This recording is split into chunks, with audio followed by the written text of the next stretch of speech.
Please ছাড়ুন। আপনারা কারা? এমন করছেন কেন? প্লিজ ম্যাম, চুপ করুন। আমাদের বসের আদেশ এটা। জেরিন আর কিছুই বলতে পারল না। তার আগে কিছু লোক তাকে বেহুশ হওয়ার ইঞ্জেকশন পুশ করে দেয়, আর সাথে সাথে বেহুশ হয়ে যায় জেরিন। কি অবস্থা ওর? ঠিক আছে তো? জি বস, আপনি চিন্তা করবেন না, সব ঠিক আছে। কাল সকালে চোখ মেলে জেরিন দেখবে তার আরেকটা জীবন শুরু হয়ে গিয়েছে। হা হা হা হা। পরদিন সকালে যখন জেরিনের ঘুম ভাঙে, তখন হঠাৎ করেই কাল রাতের এক ঝলক ফ্ল্যাশব্যাক মনে পড়ে যায়। সাথে সাথে তার ঘুমের ঘোর কেটে যায় এবং সে নিজেকে একটা মাস্টার বেডরুমে আবিষ্কার করে। আমি বাড়ি যাব। আপনারা কারা আর কেনই বা আমাকে এখানে ধরে নিয়ে এসেছেন? আপনারা কি সুন্দরী মেয়েদের কলিজা ভুনা করে খেয়ে ফেলেন নাকি? মা বলেছিল আমাকে বোরকাওয়ালিরা নাকি মেয়েদের ধরে এইভাবে নিয়ে যায়, কিন্তু আপনারা তো বোরকা পরেন না। তো কে আপনারা? আর আরে মরছে নাকি সব আমাকে এই রুমের মধ্যে বন্দি করে? জেরিন এসব বলে নিজের অজান্তেই কান্না করে দেয়। বেচারি অনেক ভয় পাচ্ছে, জাস্ট সে সাহসী এটা দেখানোর জন্য এসব কথা বলা আর কি।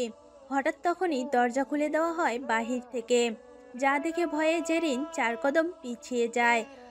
কালকের মতো কালো পোশাক পরা দুজন প্রথমে রুমে ঢোকে, আর তারপর তাদের দুজনের পিছন থেকে একটা হ্যান্ডসাম ছেলে রুমে প্রবেশ করে। এতটাই সুদর্শন যাকে দেখলে যে কোনো মেয়ে কেন তার মাও বলতো, আই উইশ এমন একটা ছেলে যদি আমার মেয়ের জামাই হতো। যাই হোক, ছেলেটার ফেস দেখলে সেই ফেসের পিছনে লুকিয়ে থাকা আসল রূপটা কেউ কখনো টের পাবে না। জেরিন যখনই সেই হ্যান্ডসামকে রেগে কিছু বলতে যাবে, তখনই সেই হ্যান্ডসাম জেরিনের হাত শক্ত করে ধরে তাকে নিজের কাছে টেনে নিয়ে ডিপলিভাবে বলে, এইসব। আমি এত নয়েজ লাইক করি না বেবি গার্ল। নেক্সট টাইম যেন এমনটা না হয়, মাইন্ড ইট। আপনার কি মাথায় প্রবলেম আছে নাকি? ও বুঝেছি, আপনি এদের সেই বস, তাই না? কেন আমাকে এখানে ধরে নিয়ে এসেছেন? আমি তো আপনাকে চিনিও না। আমি বাড়ি যাব। আর এটা আমাকে কোথায় নিয়ে এসেছেন? উফ, স্টপ। আমার এত কথা শুনতে ভালো লাগে না, তাই চুপ থাকাতেই তোমার মঙ্গল। আর লিসেন, তুমি তোমার বাড়ির নাম ভুলে যাও, আর কখনো যাওয়া হবে না তোমার সেখানে। বাকিটা আমি পরে ভেবে দেখব। আপাতত পাখিকে কিছুদিন খাঁচাই পুরে পোষতো মানাই। আমার নামও জেরিন। আমাকে আপনি চেনেন না। আমি তো বাড়ি যাবই। আপনি এই কথা মাথায় ঢুকিয়ে নিন। চিনতেই তো চাই আমি তোমাকে, বেবি গার্ল। বলে যখনই আমি তার লোকেদের নিয়ে রুম থেকে বের হবে, তার আগেই জেরিন আমিরের এক লোককে ধাক্কা দিয়ে রুম থেকে বের হতে নেয়, কিন্তু আমির জেরিনকে ধরে ফেলে। অনেকবার বেড়ে গিয়েছে তোমার, তাই না? তোমার বার আমি কমাচ্ছি। এই বলে আমি জেরিনকে ছুঁড়ে বিছানায় ফেলে দেয় এবং তার গার্ডদের ইশারা করে। ইশারা পাওয়া মাত্র গার্ডরা জেরিনের কাছে এগোতে থাকে। জেরিন বিপদের আশঙ্কা টের পেয়ে আমিরের কাছে ক্ষমা চাইতে শুরু করে, কিন্তু অনেকটা লেট হয়ে গিয়েছিল। মুহূর্তে একজন গার্ড জেরিনের পা শক্ত করে ধরে ফেলে এবং অন্যজন তার হাত। জেরিনে দু চোখ দিয়ে পানি গড়িয়ে পড়ে, নিজেকে বাঁচানোর সর্বোচ্চ চেষ্টা করে, কিন্তু দুজন পুরুষ মানুষের শক্তির সঙ্গে একটা মেয়ের পেরে ওঠা কোনোভাবেই সম্ভব নয়। বারবার সে আমিরের কাছে ক্ষমা চাইছিল, কিন্তু আমির এসব কথা না শুনে আবারও জেরিনকে ঘুমের ইঞ্জেকশন পুশ করে দেয়। বেবি গার্ল, তোমার সাহস কত বড়! তুমি আমার সামনে থেকে পালানোর চেষ্টা করেছো, এত বড় দুঃসাহস দেখিয়েছো, তার জন্য তোমাকে শাস্তি তো পেতে হতোই। এবার শান্ত বাচ্চার মতো ঘুমিয়ে থাকো। ভেবেছিলাম তোমাকে খাবার দেব, কিন্তু তুমি যা বেয়াদবি করেছো তাতে। কথাটা শেষ না করেই আমির তার লোককে রুম লক করে চলে আসতে বলে। রাতে যখন জেরিনের ঘুম ভাঙে, তখন সে চোখ মেললেই সামনের সোফায় আমিরকে একটা বই হাতে দেখতে পায়। আমিরের চোখ জেরিনের দিকে যেতেই সে জেরিনের কাছে আসে এবং বলে, জান, ক্ষুধা পেয়েছে নিশ্চয়ই, তাই না? আমি খাবার উপরে পাঠাতে বলেছি। জেরিন আর না করেনি, কারণ কাল থেকে একটা দানাও পেটে পড়েনি।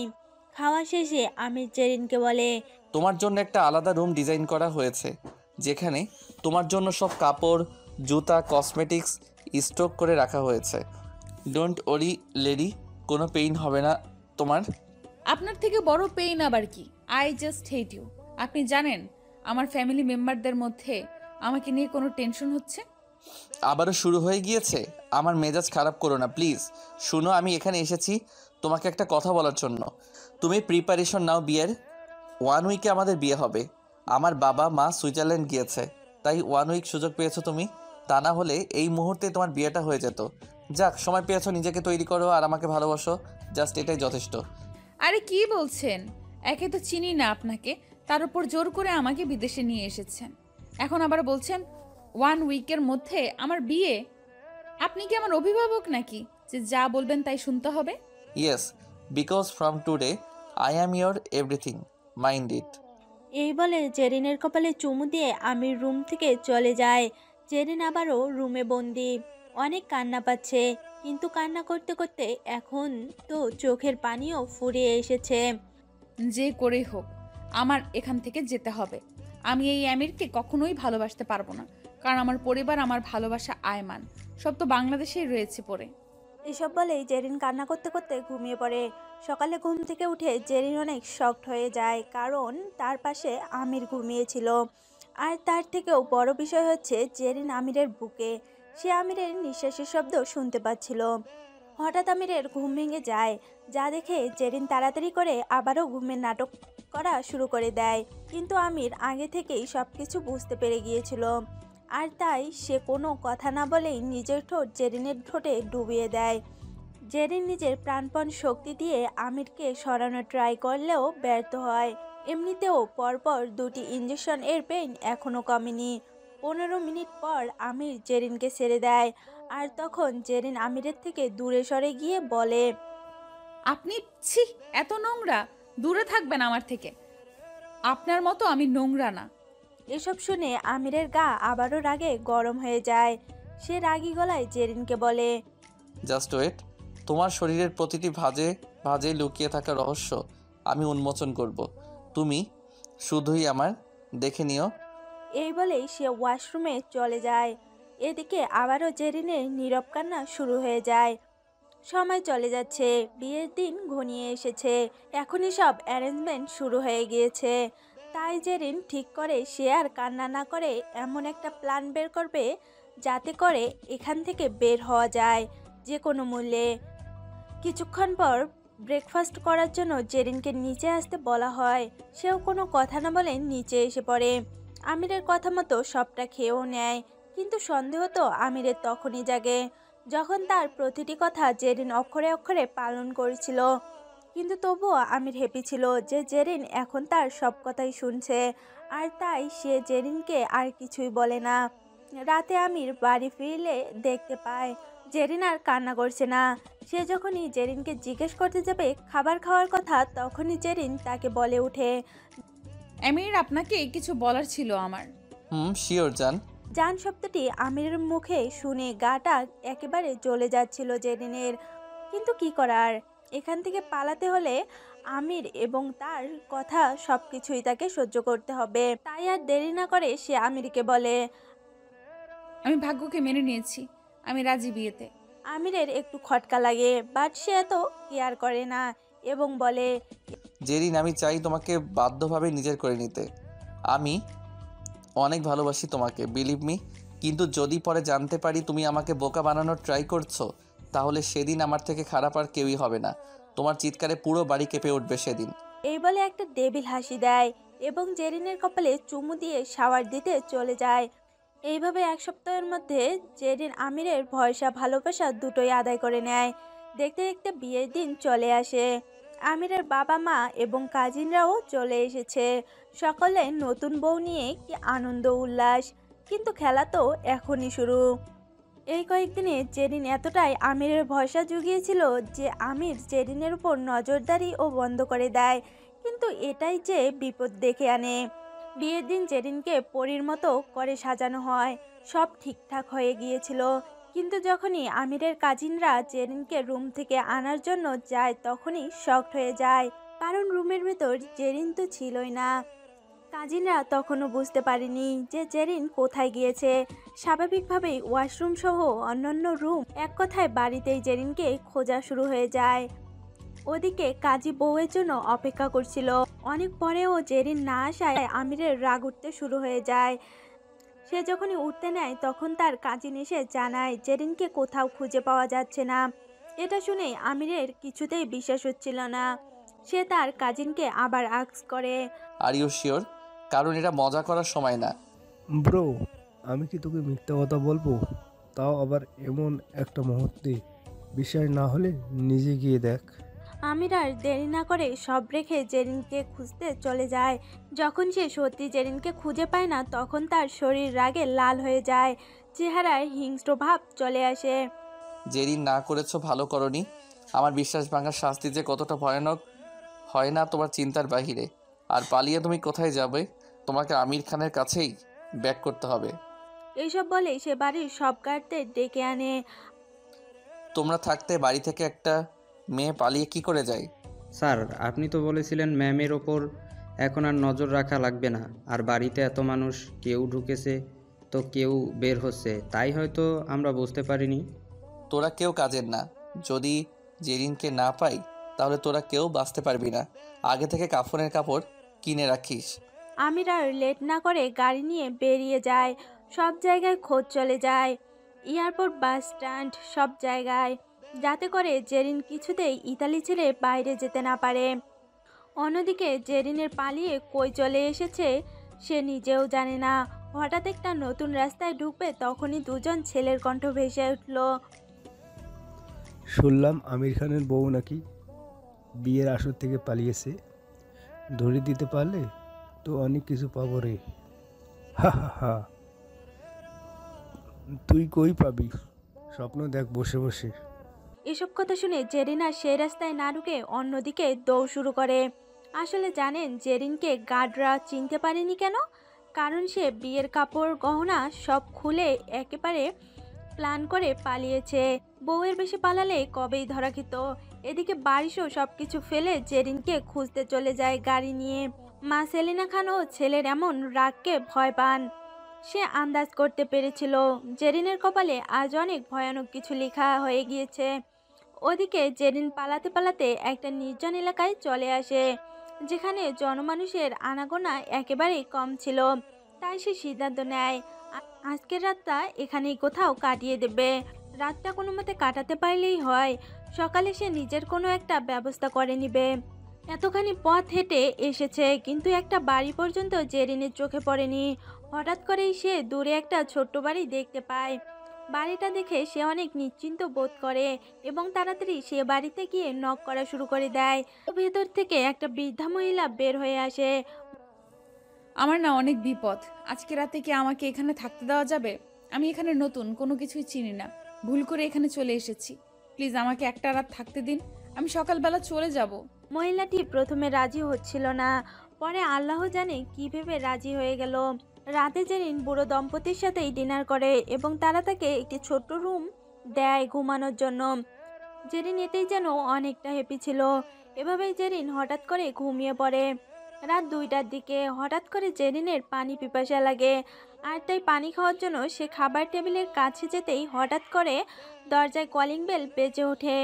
জেরিনের কেমন জানি একটা ভয় কাজ করতে শুরু করে দেয় মনের ভিতর।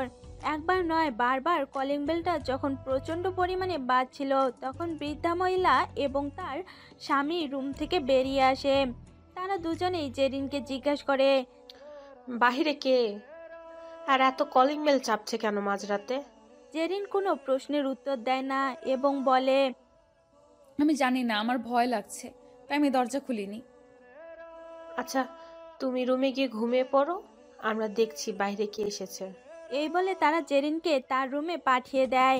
পানির বোতল নিয়ে সোজা জেরিন নিজের রুমে গিয়ে দরজা বন্ধ করে দেয়। এক বোতল পানি এক নিমিষেই শেষ হয়ে যায়, কিন্তু তৃষ্ণা, চিন্তা, ভয় কোনোটাই কিছুতেই শেষ হচ্ছিল না। এদিকে দরজা খুলতেই বৃদ্ধ মহিলাটি এবং তার স্বামী এমন কিছু দেখতে পায় যার জন্য তারা প্রস্তুত ছিল না। আসলে তারা দরজা খুলতেই কিছু কালো পোশাক পরা লোককে দেখতে পায়, যারা তাদের ধাক্কা দিয়ে বাড়ির মধ্যে ঢুকে পড়ে। আরে, কে আপনারা? আর এত রাতে না বলে বাড়ির মধ্যে কেন ঢুকছেন? ওই মেয়েটা কই যে এখানে এসেছে? কোন মেয়ের কথা বলছেন? কোনো মেয়ের খবর জানি না আমরা। নাটক করবি না বুড়ি। এই বলে তাদের ধাক্কা দিয়ে জেরিন যেই রুমে ছিল ওই রুমের দরজা জোরে জোরে নক করতে লাগে।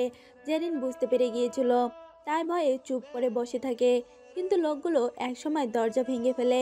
রুমের এক কোণে জেরিন ভয়ে বসেছিল, আর তখনই রুমের মধ্যে আমির প্রবেশ করে। এটা দেখেই তো ভয়ে তার হার্টবিট আরও বেড়ে যায়।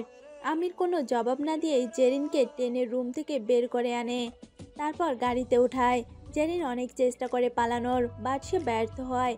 আমির জেরিনকে বাড়ি নিয়ে গিয়ে এক চড় মেরে বিছানায় ফেলে দেয়, তারপর বলে, তুই এখনো আমাকে চিনিসনি। আজ থেকে তোর জাহান্নাম শুরু হবে। আমাকে ধোকা দেওয়ার শাস্তি কি তা তুই ভালো করে এখন টের পাবি।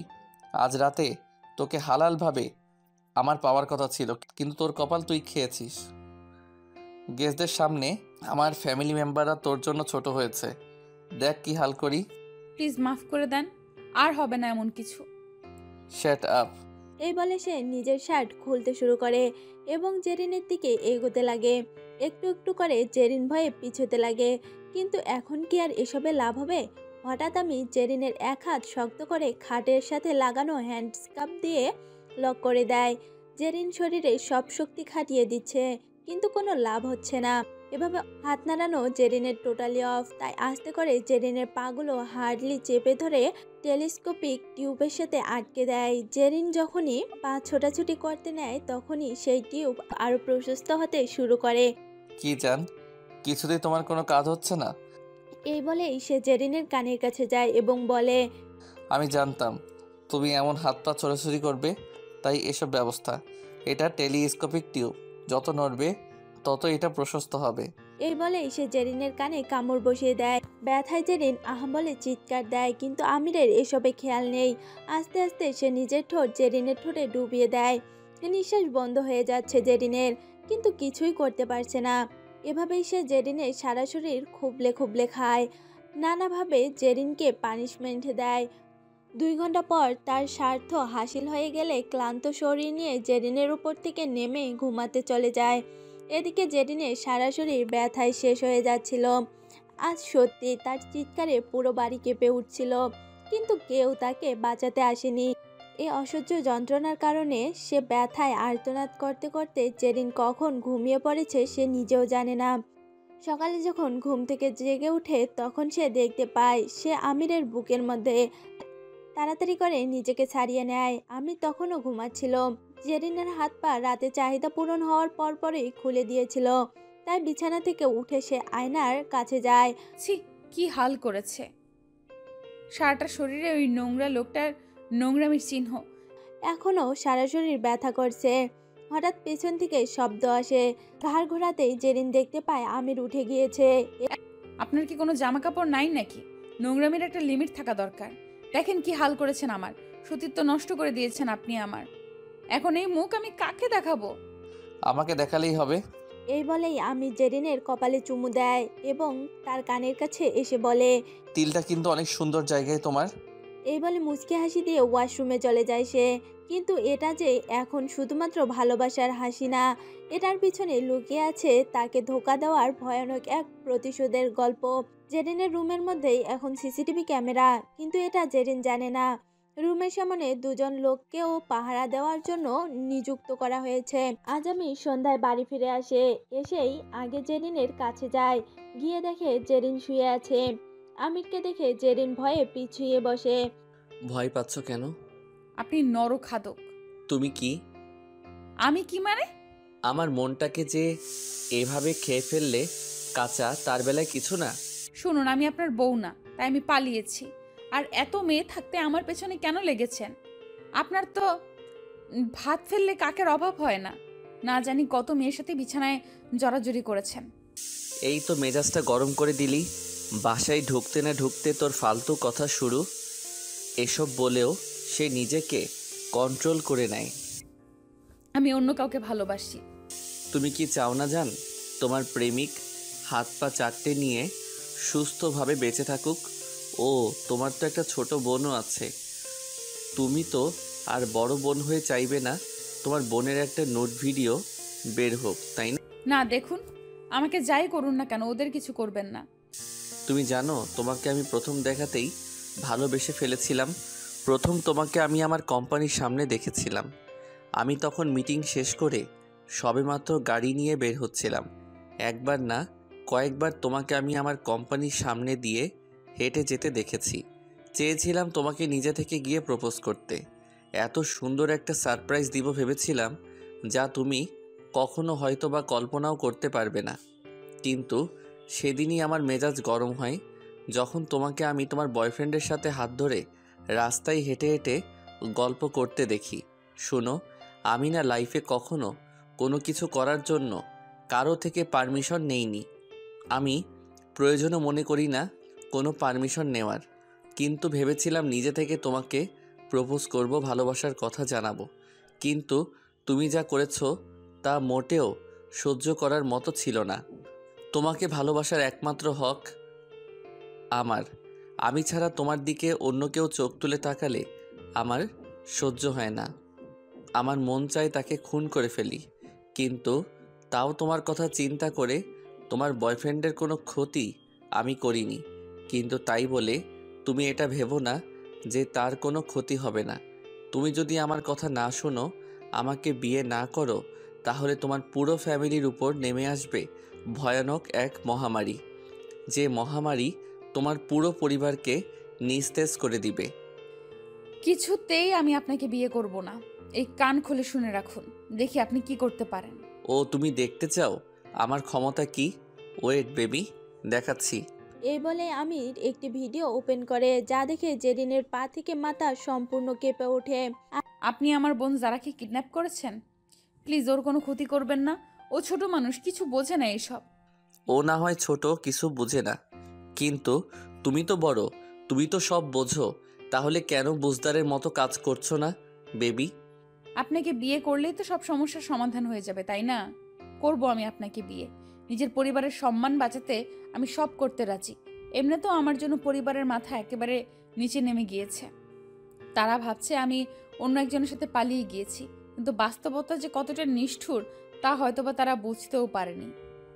আপনি আমাকে আমার পরিবারের সামনে খারাপ বানিয়ে দিয়েছেন। একদম চুপ থাক। ভাইরে ভাই, তুই এত কথা বলিস কি করে? আমার কানটা একেবারে হ্যাং হয়ে গিয়েছে। প্লিজ আমির। ওলে, ভয় পেয়ে গিয়েছো বুঝি? আচ্ছা শুনো, তোমাকে তো আমি বিয়ে করবই, কিন্তু তার আগে তো কয়দিন আমাকে তোমার খুশি করতে হবে।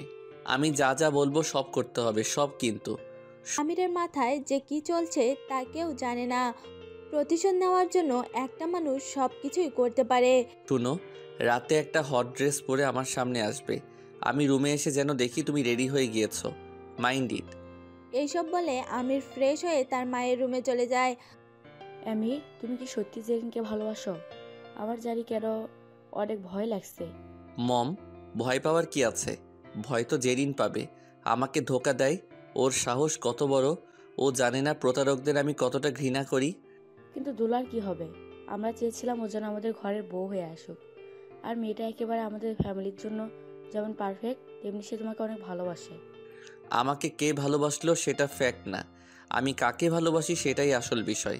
কিন্তু দোলা সত্যিই পারফেক্ট। আসলে দোলা হচ্ছে আমিরের স্কুল ফ্রেন্ড।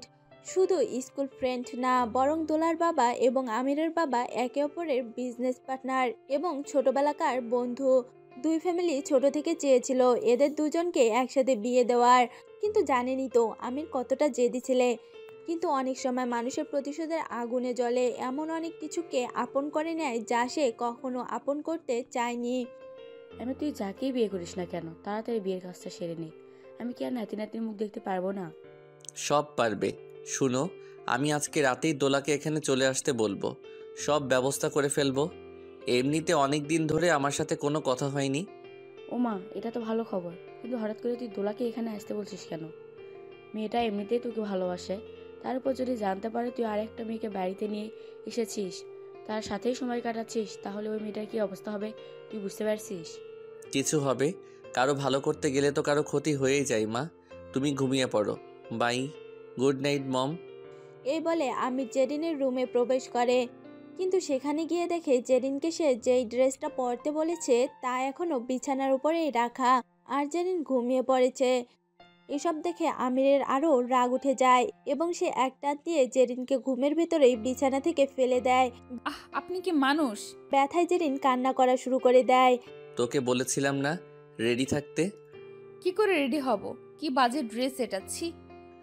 এখনই পর, আমার সামনেই। নিজের বিপদ ডেকে আনিস না। বোনের কথা মনে আছে তো?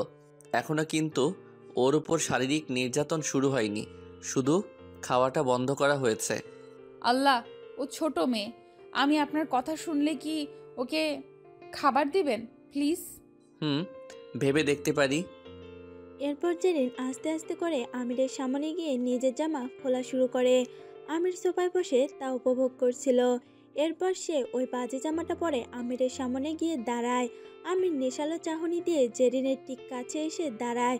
তারপর সে জেরিনের কাছে গিয়ে বলে, প্রেম যন্ত্রণা যে কি মারাত্মক তা তুমি আস্তে আস্তে টের পাবে। এই বলে সে জেরিনকে ধাক্কা দিয়ে সেই রুম থেকে চলে যায়। সেদিন রাতে আমির বাইরে হ্যাং আউট করে। 2 দিন কেটে যায়।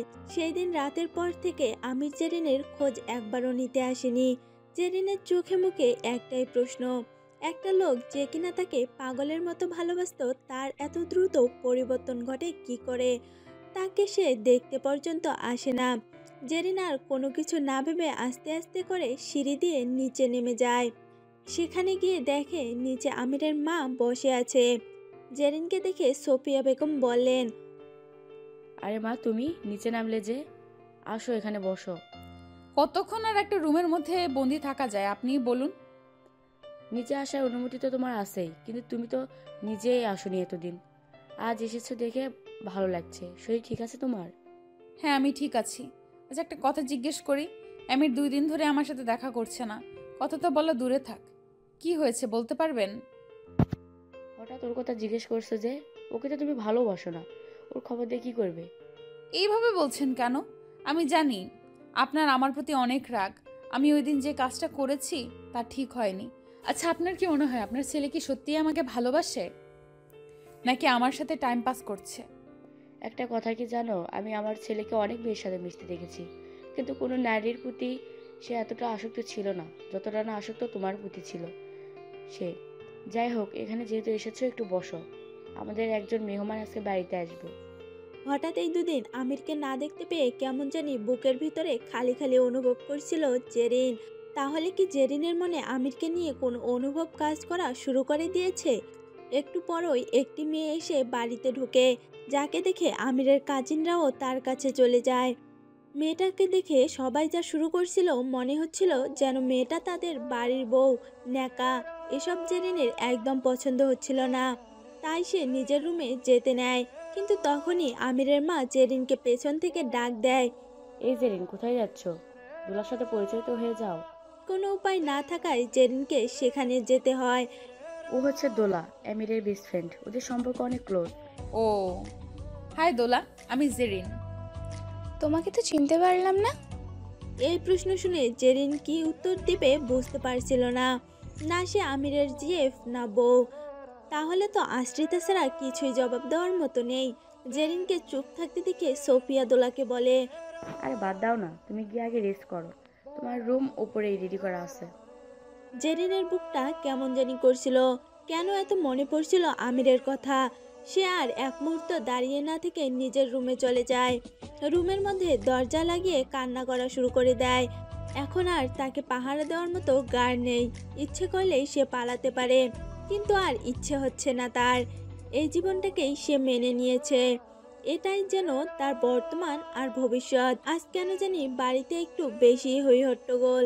সবাই দোলাকে নিয়ে ব্যস্ত। সবাই কত পছন্দ করে ওকে, কিন্তু আমিরের কাজিনরা তো কখনো আমার সাথে কথাও বলেনি। হঠাৎ করে জেরিনের ডোর নক করা হয়। আসতে পারি? জি। তোমার শরীর ভালো আছে? কিন্তু আমার খোঁজ নিচ্ছ কেন আদিল? চিন্তা হয় তোমার জন্য। আমি ভাইয়ার জন্য তোমার সাথে কথা বলতে পারি না। আমার মনে হয় ভাইয়া তোমাকে ভালোবাসে না। ও অনেক কষ্ট দিয়েছে তোমাকে, আমি জানি। এসব শুনে জেরিনের মনে মনে ভাবতে লাগে, ইস, এক ভাই নরখাদক আর একটা নিষ্পাপ কেমন। ওর নাম আদিল, আমিরের ছোট ভাই। দেখতে মাশাআল্লাহ অনেক হ্যান্ডসাম, অনেক ভালো ব্যবহার। ওর সাথে 2-1 বার যখনই জেরিনের দেখা হয়েছিল, তখনই দূর থেকে হলেও জেরিনের রক্ষা করতে চেয়েছে সে। কিন্তু আমিরকে তো আপনারা চেনেনি। এখন আর আমির জেরিনের খোঁজ নেয় না। জেরিন কার সাথে কথা বলল কি না বলল সেই দিকেও খেয়াল রাখে না। এই 2 দিনে আদিলের সাথে জেরিনের অনেকটা ভাব হয়ে গিয়েছে। তোমাকে একটা জিনিস দেখাবো জেরিন। দেখাও। এই বলে সে এক বক্স চকলেট নিয়ে আসে জেরিনের জন্য। পাও, আমার চকলেট অনেক ভালো লাগে। হ্যাপি হয়েছো? অনেক। এই বলে জেরিন খিলখিল করে হাসা শুরু করে দেয়। মাশাল্লাহ, কি সুন্দর হাসি তোমার। এভাবে সব সময় হাসতে পারো না? এইভাবে সব সময় চকলেট আনতে পারো না? এই বলে দুজনে হাসা শুরু করে। আদিল এক মায়াবী চাহনিতে জেরিনের দিকে চেয়েছিল, আর জেরিন তো তার খাওয়া নিয়ে বিজি। এটা ওই আদিল, আমির কখন আসবে? সে তো অনেক আগেই চলে এসেছে। এত তাড়াতাড়ি আজ? আসবে না, তার দোলা যে এসেছে। শুনে জেরিনের মুখটা কালো হয়ে যায়। তার দোলা মানে? বাদ দাও না প্লিজ। আমি নিচে যাব। ওদের সবার মাঝে ওরা কেউ পছন্দ করে না তোমাকে, তুমি বুঝো। তবুও যাব। তুমিও চলো আমার সাথে। ওকে মাই ডিয়ার। এরপর তারা দুজন একসাথে সিঁড়ি দিয়ে নিচে নামা শুরু করে। নিচ থেকে এটা দেখে সবার মুখ কালো হয়ে যায়। আদিলকে দেখে না, বরং জেরিনকে দেখে। হঠাৎ আমিরের চোখে পড়ে জেরিনের দিকে। জেরিনকে দেখে আমির দোলার মুখে আসা চুলগুলো ঠিক করে দিতে লাগে। দোলাও অনেক হ্যাপি, সে সবসময় এমনটাই চেয়েছিল। হঠাৎ জেরিনকে দেখে দোলা আদিলকে বলে ওঠে, ও কি তোমার জিএফ নাকি বউ? অনেক সুন্দর মানিয়েছে তোমাদের। এটা শুনে আমিরের মুখ রাগে লাল হয়ে গেলেও সে চুপ হয়ে থাকে। আর জেরিন তো লজ্জায় নিচের দিকে চেয়েছিল। জানতাম ভালোই মানাবে আমাদের। এই বলে হাসা শুরু করে দেয় আদিল। আরে না দোলা, জেরিন আদিলের ফ্রেন্ড, এখানে বেড়াতে এসেছে সে। এই কথা শুনে বাড়ির লোকেরা না যতটুকু অবাক হয়, তার থেকেও বেশি জেরিন অবাক হয়। মনে মনে ভাবতে লাগে, এত তাড়াতাড়ি আমাকে পর করে দিল লোকটা। আমাকে না সে ভালোবাসতো। আদিল নিজেও কি বলবে বুঝতে পারছিল না। তাই জেরিনকে সে নিজের রুমে নিয়ে যায়। বলেছিলাম না নিচে যাওয়ার কোনো দরকার নেই। শুনলে তো ভাইয়া কি বলেছে? আমাকে না ও ভালোবাসতো। আরে তুমি অনেক বোকা। ও একটা টক্সিক লাভার, হাজারো মেয়েকে ও এইভাবেই ছেড়ে দিয়েছে। আর একটা কথা, দোলা আপুকে জানো? আম্মির ভাইয়ার বাগদত্তা। বাগদত্তা মানে হলো আমার বাবা মা এবং দোলা আপুর বাবা মা ছোটবেলা থেকে চেয়েছিল আমির আর তোর বিয়ে হোক। তাদের বিয়ে পুরোপুরিভাবে ঠিক হয়ে গিয়েছিল, কিন্তু তার আগে দিয়ে ভাইয়া বাংলাদেশে যায়, আর সেখান থেকে আমার সাথে দেখা হয়, তোমাকে ভালো লেগে যায়। তারপর আর কি, তোমাকে এখানে আনার পর তো ওদের বিয়ে স্কিপ হয়ে যায়। সব কিছু বুঝলাম, মেনেও না হয় নিলাম, কিন্তু এই মেয়ে এখন এখানে কেন এসেছে? মেবি দেখো ভাইয়া, আর তার বিয়ে এই নার হয়ে যাবে, কারণ শুনলাই ভাইয়া ওকে এখানে আনিয়েছে। মজা করছো আমার সাথে তুমি? আমি কি করব? কোথায় যাব আমি এখন? এই বলে জেরিন কান্না করতে লাগে। কান্না করতে করতে সেই রুমেই ঘুমিয়ে পড়ে জেরিন। তাই আদিল আর তাকে ডিস্টার্ব না করে সোফায় ঘুমিয়ে পড়ে। সকালে আমির জেরিনের রুমে যায়, একটা ইম্পর্ট্যান্ট ফাইল খুঁজতে যায়। গিয়ে দেখে দরজা খোলায় রুমের। ভিতরে গিয়ে সে অবাক হয়, কারণ রুমের মধ্যে জেরিন ছিল না। তাই কাউকে না জানিয়ে জেরিনকে এ রুমে ও রুমে খুঁজতে লাগে। এদিকে জেরিনের ঘুম যখনই ভাঙে তখনই সে দেখতে পায় জেরিন আদিলের রুমে, আর আদিল সোফায় ঘুমিয়ে আছে। এসব দেখে সে কি করবে বুঝতে পারছিল না। তাই সে তাড়াতাড়ি করে আদিলকে ঘুম থেকে জাগিয়ে তোলে। এই আদিল ওঠো, তুমি আমাকে রাতে জাগাওনি কেন? ঘুমের চোখে বলে, ঘুমন্ত পরীকে কি করে জাগাই বলো? ও ফাদিল, কি বলছো? সারা রাত ঘুমাতে তোমার অনেক কষ্ট হয়েছে তাই না? ওঠো এখন বিছানায় এসে ঘুমাও। Okay madam. এদিকে জেরিনকে খুঁজতে খুঁজতে আমির যখন আদিলের রুমের সামনে গিয়ে যেতে নেয়, তখনই সেই রুম থেকে জেরিন বের হয়। আর এটা দেখে আমির অনেক বেশি অবাক হয়। জেরিনও আমিরকে এখানে আশা করেনি। জেরিন এত সকালে তুমি এই রুম থেকে কেন বের হচ্ছ? ওয়েট, আমি বলছি। আসলে কাল রাতে আমি এখানে ঘুমিয়ে পড়েছিলাম। হোয়াট? কি বলছো তুমি এসব? আদিল কোথায়? ও তো রুমে ঘুমাচ্ছে। যা শুনে আমিরের মাথা পুরো গরম হয়ে যায় এবং সে তাড়াতাড়ি করে আদিলের রুমে গিয়ে দেখে ছেলেটা ঘুমাচ্ছে। কোনো শব্দ না করে বাইরে আসে এবং জেরিনকে বলে, রাতে বেডে ঘুমিয়েছিলে? কেন? আমির আর কিছু বলে না, সোজা জেরিনকে টানতে টানতে তার রুমে নিয়ে যায় এবং দরজা লাগিয়ে দেয়। এই হলো, এমন করছো কেন? তুই যে নষ্টা মেয়ে, এটা আমি ভাবতেও পারিনি। শেষমেশ আমার ছোট ভাইয়ের সাথে রাত কাটিয়েছিল। ছি, একটু ভাবলি না যে ওটা আমার ভাই? ভুল বুঝছো তুমি আমাকে। চুপ একদম। বলে আমিরের মুখ আর হাত পেছন থেকে বেঁধে দেয়, তারপর সিগারেট খাওয়া শুরু করে। এই জেরিনের দিকে হায়না দৃষ্টিতে তাকিয়ে থাকে। একসময় সে জেরিনের গায়ে জামাটা টান দিয়ে ছিঁড়ে ফেলে। জেরিন বারবার ক্ষমা চাইছিল আমিরের কাছে, কিন্তু এসব ক্ষমা তো তার কান অবধি যায়নি। আমি জ্বলন্ত সিগারেটটা দিয়ে জেরিনের পেটে পুড়িয়ে দেয়। ব্যথায় জেরিন আর্তনাদ করতে শুরু করে।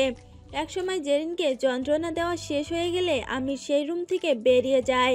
জেরিনের সুন্দর পেট এখন আমিরের ভালোবাসার চিহ্ন। সে তাকে এতটাই ভালোবাসে যে তাকে যন্ত্রণা না দিলে তার শান্তিই লাগে না। দুপুর গড়িয়ে বিকেল হয়ে যাওয়ার পালা, কিন্তু জেরিন তার রুম থেকে বের হয়নি। এটা দেখে আদিলের অনেক চিন্তা হতে লাগে, আর তাই সে আর দেরি না করে জেরিনের রুমে যায় এবং সেখানে গিয়ে দেখে জেরিন খাটের কোণে পড়ে আছে। তাড়াতাড়ি করে জেরিনের কাছে যেতেই সে লক্ষ্য করে জেরিন জ্ঞান হারায়নি, কিন্তু তার অবস্থা খুবই খারাপ। যখনই সে জেরিনকে কোলে তুলে বিছানায় শোয়াতে যাবে তখনই তার হাত জেরিনের পেটের মধ্যে লাগে, আর জেরিন ব্যথায় বলে চিৎকার দিয়ে ওঠে। এটা দেখে যখনই সে জেরিনকে বিছানায় শুইয়ে দিয়ে পেটের উপর থেকে জামাটা একটু সরায়, তখনই তার চোখ কপালে উঠে যায়, কারণ জেরিনের পেট পুড়ে গিয়েছিল আর পুড়ে যাওয়া স্থান দিয়ে রক্ত বেরোচ্ছে। এটা দেখে আদিল আর বুঝতে বাকি থাকে না যে এসব কার কাজ। আদিল তাড়াতাড়ি করে মলম নিয়ে আসে এবং আস্তে আস্তে করে জেরিনের পেটের মধ্যে লাগিয়ে দেয়। আদিলের নিজের ভিতরও জলে পুড়ে ছারখার হয়ে যাচ্ছিল জেরিনের এই কষ্ট দেখে। রাতে আদিল জেরিনকে খাইয়ে ঘুম পাড়িয়ে দেয়। পরদিন সকালে আমির সবাইকে নিচে ডেকে আনে, জেরিনও ছিল। মা, তোমাকে একটা ইম্পর্টেন্ট কথা বলার আছে। আমি চাই জেরিন তার রুমটা খালি করে দিক, কারণ ওই রুমটা আমার পাশেই, আর আমি চাই আজ থেকে সেখানে দোলা থাকুক। জেরিনের এইসব শুনে চোখ দিয়ে পানি গড়িয়ে পড়ে। এত নিষ্ঠুর মানুষ কি কখনো ভালোবাসার যোগ্য হতে পারে? তখনই হঠাৎ জেরিন বলে ওঠে, আমি কিছু বলতে চাই আমির আপনাকে। কি? অনেক দিন তো এইখানে থাকলাম, আমার শখ আহ্লাদ সবই পূরণ হয়ে গিয়েছে। এখন আমি বাড়ি যাব এই সপ্তাহেই। এটা শুনে আমির অনেক অবাক হয়। এখন কেন যেতে চাইছো? বাড়িতে অনেক কাজ আছে আমার, আর এখানে তো অনেক থাকলাম। এই বলে জেরিন তার রুমে যখনই যেতে নেয় তখনই আমির তাকে বাধা দেয় এবং বলে, আমার কথা তো এখনো শেষ হয়নি। আবার কি কথা? আমি একটা সিদ্ধান্ত নিয়েছি, আর তা হলো আমি দোলাকে বিয়ে করব। এসব শুনে জেরিন এইবার পুরো নির্বাক হয়ে যায়। হায় রে ভাগ্য, এ কেমন পরীক্ষা! জেরিন আর এক মুহূর্তও দেরি না করে নিজের রুমে গিয়ে প্যাকিং শুরু করে। কি করছো জেরিন? দেখো আদিল, এখানে আর এক মুহূর্ত থাকা আমার পক্ষে সম্ভব না। কিন্তু এখন তো আর সাথে সাথে বাংলাদেশ যাওয়া পসিবল না। তুমি আমাকে একটা হেল্প করবে? 1 উইকের জন্য হলেও এখানে থাকার একটা জায়গা করে দিতে পারবে? তারপর বাংলাদেশে যাওয়ার ব্যবস্থাটা প্লিজ করে দিও। দিব, কারণ আমি চাই না এখানে আর তোমাকে কষ্ট পেতে হোক। থ্যাঙ্কস। দিন ওই রাতে আদিলের রুমে জেরিন যায় তার সিদ্ধান্ত জানাতে, কিন্তু সেখানে গিয়ে দেখে দোলা আর আমির একে অপরের সাথে কি যেন নিয়ে একটা কথা বলছে। সরি, আমি তোমাদের ডিস্টার্ব করতে চাইনি, কিন্তু একটা ইম্পর্টেন্ট কথা বলতে আমি এখানে এসেছি। যা বলার ফার্স্ট বলো, কারণ আমি আর দোলা একটু ওর লেট নাইট ডিনার করতে বাইরে যাব। আমি কাল চলে যাচ্ছি, এটাই বলতে এসেছিলাম। আরে জেরিন, সামনে আমাদের বিয়ে, আর এখন তুমি চলে যাবে? আমি বাহিরের মানুষ তোলা, তোমাদের মাঝে থেকে পথের কাটা হতে চাই না। আমির আর কিছু বলে না। জেরিন যখন সেখান থেকে গিয়ে নিজের রুমে ব্যালকনিতে দাঁড়ায় তখন হঠাৎ করে সেখানে আমির চলে আসে এবং তাকে জিজ্ঞাসা করে, তুমি আমার অনুমতি ছাড়া এ বাড়ি থেকে চলে যাওয়ার সিদ্ধান্ত কি করে নিয়েছে জেরিন? ও মা, আমি এই বাড়ি থেকে চলে যাব বলে আমাকে তোমার থেকে অনুমতি নিতে হবে, তাই না? আর তুমি যে আমাকে অনুমতি ছাড়া অন্য একটা মেয়েকে বাড়ির বউ করে এনেছো তার বেলায়, জানি এক সময় আমি তোমাকে ধোকা দিয়েছিলাম, কিন্তু সেই ধোকা দেওয়াটা পুরোটাই স্বাভাবিক ছিল। আমার জায়গায় যে কোনো মেয়ে নিজের জীবন বাঁচাতে একই কাজ করত, কিন্তু আমি সময়ের সাথে নিজেকে পরিবর্তন করে নিয়েছিলাম, ভালোবাসতে শুরু করেছিলাম তোমাকে। আর তুমি নিজে যে এত বড় ধোকাবাজ তা আমার জানা ছিল না। কেন করছো অন্য একটা মেয়েকে বিয়ে? আমার জীবনটা নষ্ট করে? আমার মন চেয়েছে তাই আমি দোলাকে বিয়ে করছি, আর এটাই আমার কাছে ভালো মনে হচ্ছে। ও, তোমার যা ইচ্ছা হবে তুমি তাই করবে। ইচ্ছে হলে একটা মেয়েকে বাংলাদেশ থেকে কিডন্যাপ করে বাইরের কান্ট্রিতে নিয়ে আসবে, ইচ্ছে হলে সেই মেয়েটাকে ইউজ করবে, আবার ছুঁড়ে ফেলে দিবে। ওয়াও, থাকো তুমি তোমার লাইফ নিয়ে হ্যাপি। চিরদিনের মতো চলে যাচ্ছি আমি তোমার জীবন থেকে। প্লিজ যেও না, বাকি জীবনটা এখানেই কাটিয়ে দাও না। বাড়িতে গেলে তোমাকে আর মেনেও নিবে না। একটা কথাও বলবে না। আমি কি করব না করব, কোথায় থাকবো না থাকবো, সব কিছু এখন থেকে আমি ঠিক করব। অনেক অত্যাচার সহ্য করেছি তোমার, আর এর থেকেও বেশি খারাপ তখনই লেগেছে যখন তুমি আমার চরিত্র নিয়ে বাজে ভেবেছো। কিন্তু একটা কথা কি জানো, তোমার ভাই আদিল ঠিক তোমার বিপরীত। সে মানুষ হিসেবে যতটা না পারফেক্ট, একজন লাইফ পার্টনার হিসেবেও তেমনই পারফেক্ট। নিঃসন্দেহে তার জীবনে যেই নারী আছে সেই নারী ভাগ্যবতী হবে। আসলে তোর মতো মেয়েদের না ক্যারেক্টারলেস। আমাকে দিয়ে তো তোর হয়নি। এখন আমার ভাইকে সরল সোজা পেয়ে, ওর টাকা পয়সা আছে, সব কিছু আছে, তাই ওর পিছনে লেগেছিস। তোর যেখানে খুশি সেখানে যেতে পারিস। তুই মরলে আমি আরও বেশি খুশি হব। এইসব বলে আমির সেখান থেকে চলে যায় আর জেরিন অঝরে কান্না করতে লাগে। পরদিন জেরিন সবাইকে বিদায় দিয়ে ওই বাড়িটা ছেড়ে চলে যায়। আদিল সবাইকে জানায় সে জেরিনের বাংলাদেশে যাওয়ার ব্যবস্থা হয়ে গিয়েছে, আর তাই সে জেরিনকে এয়ারপোর্টে পৌঁছে দেওয়ার জন্য তার সাথে যাচ্ছে। কিন্তু কেউ আসলে তাদের মধ্যকার আসল সত্যটা জানে না যে জেরিন বাংলাদেশে না গিয়ে আরও 1 সপ্তাহ এই দেশেই থাকবে। 3 ঘন্টা জার্নির পর আদিল এবং জেরিন একটা জায়গায় গিয়ে পৌঁছায়। জায়গাটা শহর থেকে একেবারে বাইরে, একটা নির্জন এবং পুরোটাই অনেক সুন্দর একটা পরিবেশ।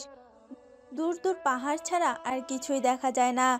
ওয়াও, এই জায়গাটা অনেক সুন্দর। জানো, আমি যখন তোমাদের বাড়ি থেকে পালিয়ে গিয়েছিলাম তখন আমি যে কোথায় একটা নির্জন জায়গায় চলে এসেছিলাম নিজেও বুঝতে পারিনি, কিন্তু ওই জায়গাটার থেকেও এই জায়গাটা আরও বেশি সুন্দর। হ্যাঁ মাই ডিয়ার, সুন্দর মানুষের জন্য সুন্দর জায়গা। এখানে কেউ তোমাকে বিরক্ত করতে পারবে না। তোমার খোঁজ শুধুমাত্র আমি আর প্রকৃতি ছাড়া কেউই জানবে না। প্রকৃতি যদি তোমার ভাইয়ের মতো বেঈমান হয়ে তাকে আমার খোঁজ দিয়ে দেয়? মাই ডিয়ার, প্রকৃতির মানুষের মতো বেইমান হয় না। শোনো, আগে রুমে চলো, তারপর যত মন চায় বলবে। তোমার জন্য সব কিছুর ব্যবস্থা করে রেখেছি। এ বাড়িতে একজন কেয়ারটেকার এবং একজন আয়া আছে। ইস, বাড়িটা কি সুন্দর কাঠের তৈরি। আদিল জেরিনের হাসি মুখের দিকে তাকিয়ে এক দূর ভাবনায় হারিয়ে যায়। কিছুক্ষণ পর তারা দুজনেই ফ্রেশ হয়ে রেস্ট করতে চলে যায়। রাতে আদিল জেরিনের রুমে আসে। জেরিন, নিচে আসো আমার সাথে, সারপ্রাইজ আছে তোমার জন্য। এত রাতে আবার কিসের সারপ্রাইজ? আর কিছু খাবো, আমি ক্ষুধা লেগেছে অনেক। আরে কথা না বলে আগে আমার সাথে চলো তো। এই বলে আদিল জেরিনের চোখ কালো কাপড় দিয়ে কভার করে দেয় এবং আস্তে আস্তে করে তাকে একেবারে বাহিরে নিয়ে আসে। এইবার তোমার চোখ খুলতে পারো। এই বলে সে কালো কাপড়টা জেরিনের চোখের উপর থেকে সরাতেই জেরিন এমন কিছু দেখতে পায় যার জন্য সে প্রস্তুত ছিল না। ও ওয়াও আদিল, এত সুন্দর ডিনারের ব্যবস্থা। সব তোমার জন্য। এইসবের কি দরকার ছিল? যাই হোক, অনেক ক্ষুধা পেয়েছে আমার, চলো খাই আগে। এরপর খাওয়া দাওয়া শেষ হলে আদিল চাইছিল যে জেরিনের সাথে আরও কিছু সময় কাটাতে, কিন্তু জেরিন কোনো রকমে তাকে বুঝিয়ে নিজের রুমে চলে যায়, কারণ সে অনেক টায়ার্ড, তাই ঘুমাতে হবে। ঘুমানোর আগেও তার সামনে একটা মুখ ভেসে উঠেছে, আর তা হলো আমিরের মুখ। কখন যে আমিরের কথা ভাবতে ভাবতে চোখ লেগে যায় জেরিনের ঠিক মনে নেই। ওদিকে আমির যেন কেমন একটা হয়ে গিয়েছে, বাড়িতেও কেমন একটা নীরবতা ছড়িয়ে রয়েছে। খুব মনে পড়ছিল তার জেরিনের কথা। যাওয়া উচিত কি এখন? কি মনে করবে সে আমাকে? আচ্ছা, যা হওয়ার তা দেখা যাবে। একটু খোঁজ নিয়ে আসি ওর। রাত 2:26। হঠাৎ করে কেউ একজন জেরিনের রুমে ঢুকে পড়ে। হঠাৎ সেই লোকটা জেরিনের কাছে গিয়ে ওর গালে হাত রাখতে জেরিন ধরপড়িয়ে উঠে যায়। কে তুমি? অন্ধকারে তো কিছুই দেখা যাচ্ছে না। এই বলে যখন জেরিন লাইট অন করতে যাবে তখনই ওই লোকটা তাকে ধাক্কা দেয়। ইস, কথা বলো না। আমাকে বুঝি চিনতে পারোনি? কণ্ঠ শুনে জেরিন চিনে ফেলে। আমির, তুমি এখানে? একেবারের জন্য চলে এসেছি তোমার কাছে। জান, আমাকে ক্ষমা করে দাও। আমার ভুল হয়ে গিয়েছে, অনেক কষ্ট দিয়ে ফেলেছি তোমাকে। প্লিজ আমির, কেঁদো না। আমি তুমি নিজের ভুল বুঝতে পেরেছো, এটাই অনেক। জান আই লাভ ইউ, কখনো তোমাকে ছেড়ে যাব না আমি। এটা শুনে জেরিন যখনই আমিরকে জড়িয়ে ধরতে যাবে তখনই সে চিৎকার করে ঘুম থেকে উঠে যায়। চিৎকারের শব্দ শুনে পাশের রুম থেকে আদিল দৌড়ে আসে। কি হয়েছে জেরিন? জানি না, পেটে অনেক জোরে হঠাৎ ব্যথা অনুভব করলাম, প্লিজ পানি দাও আমাকে একটু। আদিল লাইট অন করে জেরিনকে পানি দিয়ে জিজ্ঞেস করে, এত রাত হয়ে গেছে, ঘুমাওনি কেন? ঘুমিয়েছিলাম, অনেক সুন্দর একটা স্বপ্ন দেখছিলাম। হঠাৎ ঘুমের মধ্যে ব্যথা অনুভব করলাম, তাই ঘুমের মধ্যেই চিৎকার দিয়ে ফেলি। আচ্ছা, আগে রিল্যাক্স হও প্লিজ। এখন কেমন লাগছে? কাল হসপিটালে নিয়ে যাব, ওকে? না, আমি ঠিক আছি। তুমি কেন ঘুমাওনি? আমি লেট করে ঘুমাই, ফোন টিপছিলাম। যাক, রাত জেগে তো কারো উপকারে আসতে পারলাম। যাই হোক, এখন ঘুমাও তো একটু। হুম। এই বলে জেরিন আবারও শুয়ে পড়ে। আমিরের কথা অনেক মনে পড়ছে আজ তার। জীবনে সব কষ্ট, দুঃখ, রাগ, অভিমান ভুলে যদি আমির এভাবে তার কাছে ফিরে আসতো ভালোই তো হতো তখন। ওদিকে আমির এখনও জেরিনের জন্য ছটফট করছে, কিন্তু সে জেরিনের কাছে যেতে পারেনি। কেন জানেন? কারণ দোলা তাকে বাধা দিয়েছে। আর এখন জেরিনের সাথে দেখা করলে হয়তো আরও প্রবলেম তৈরি হতে পারে। সকালে আমির ঘুম থেকে উঠতেই দেখে বাড়িতে বিয়ে বিয়ে একটা ভাব, কিন্তু তার কেন জানি ভালো লাগছে না। কিন্তু কেন? এসবের জন্য সে ওয়েট করছিল।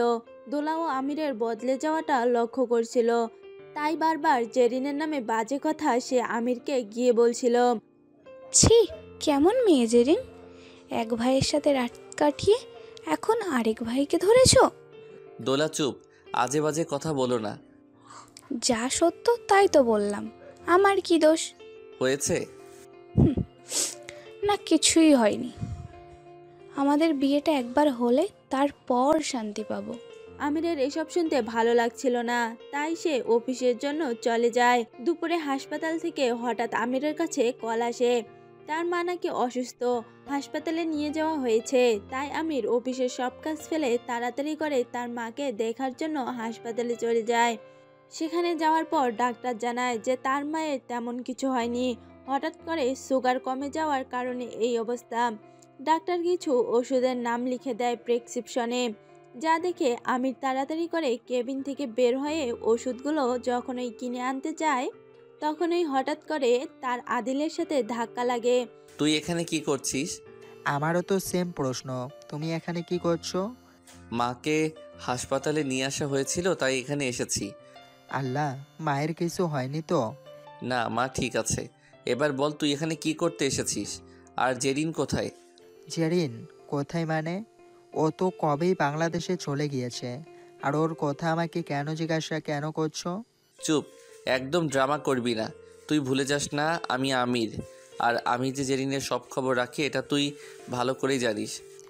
এতই যখন ওর খবর রাখো তাহলে আমাকে কেন ওর কথা জিজ্ঞাসা করছো? নিজেই খুঁজে নাও না।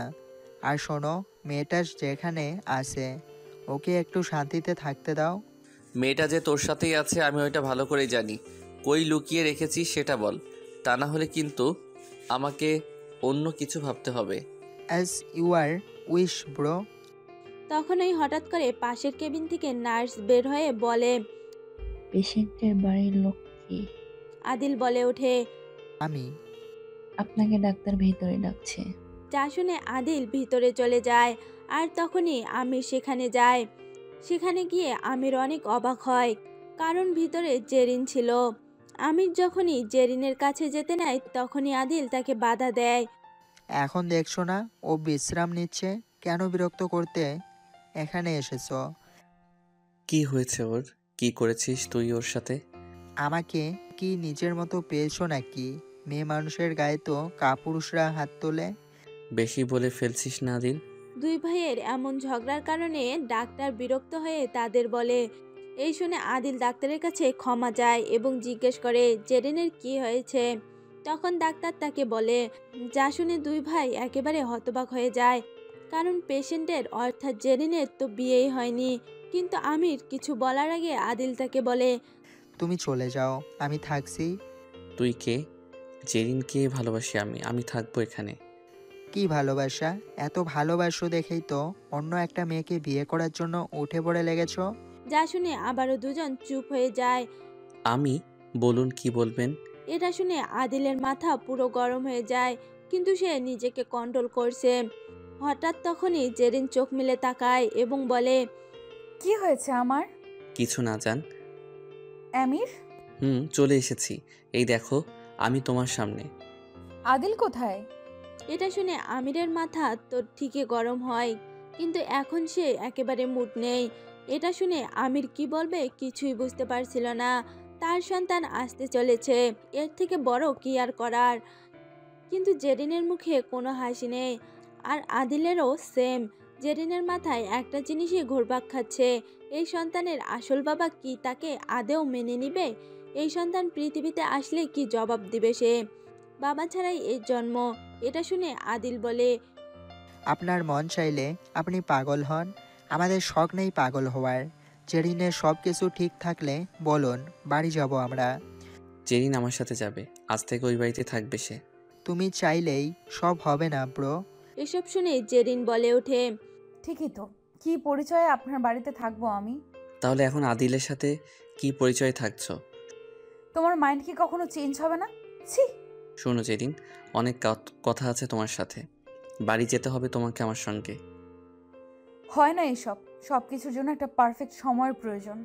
কি গো ভাইয়া, বলেছিলাম না তোমার এসব মন ভালানোর কথায় তুমি আর কারো মন ভোলাতে পারবে না। সেই সব দিন এখন আর নেই। আদিল চলো, আমাদের বাড়ি যেতে হবে। হ্যাঁ চলো। সেদিন জেরিনের চলে যাওয়ার সময় সে অপলক দৃষ্টিতে তাকিয়েছিল, কিন্তু একবারও কি জেরিনের হৃদয়ে তার জন্য কেঁদে ওঠেনি? কেন সে একটাবারের জন্য পিছনে ফিরে তাকালো না? ওদিকে মুখেই যেত আমিরকে এসব কথা বলুক না কেন, জেরিনের এই হৃদয়ে শুধু আমিরের জন্য হাহাকার করছে। কিন্তু কি করে যেত সে ওই বাড়িতে? বাচ্চাটাই বা কি পরিচয়ে পৃথিবীতে আসতো? কিন্তু এটা আমিরের ভালোবাসার চিহ্ন, তাই এভাবে তো একে দুচ্ছাই করা যায় না। এখন তার বেঁচে থাকার একমাত্র অনুপ্রেরণা এই শিশু, তাই ওর জন্য হলেও তাকে লড়াই করতে হবে জীবনের সাথে। এখন আপনাদের মনে একটাই প্রশ্ন, যে হাসপাতালে আদিল আর জেরিন আসলো কি করে? আসলে সকালে নাস্তা খাওয়ার পর হঠাৎ করে জেরিন অনেক বমি করা শুরু করে।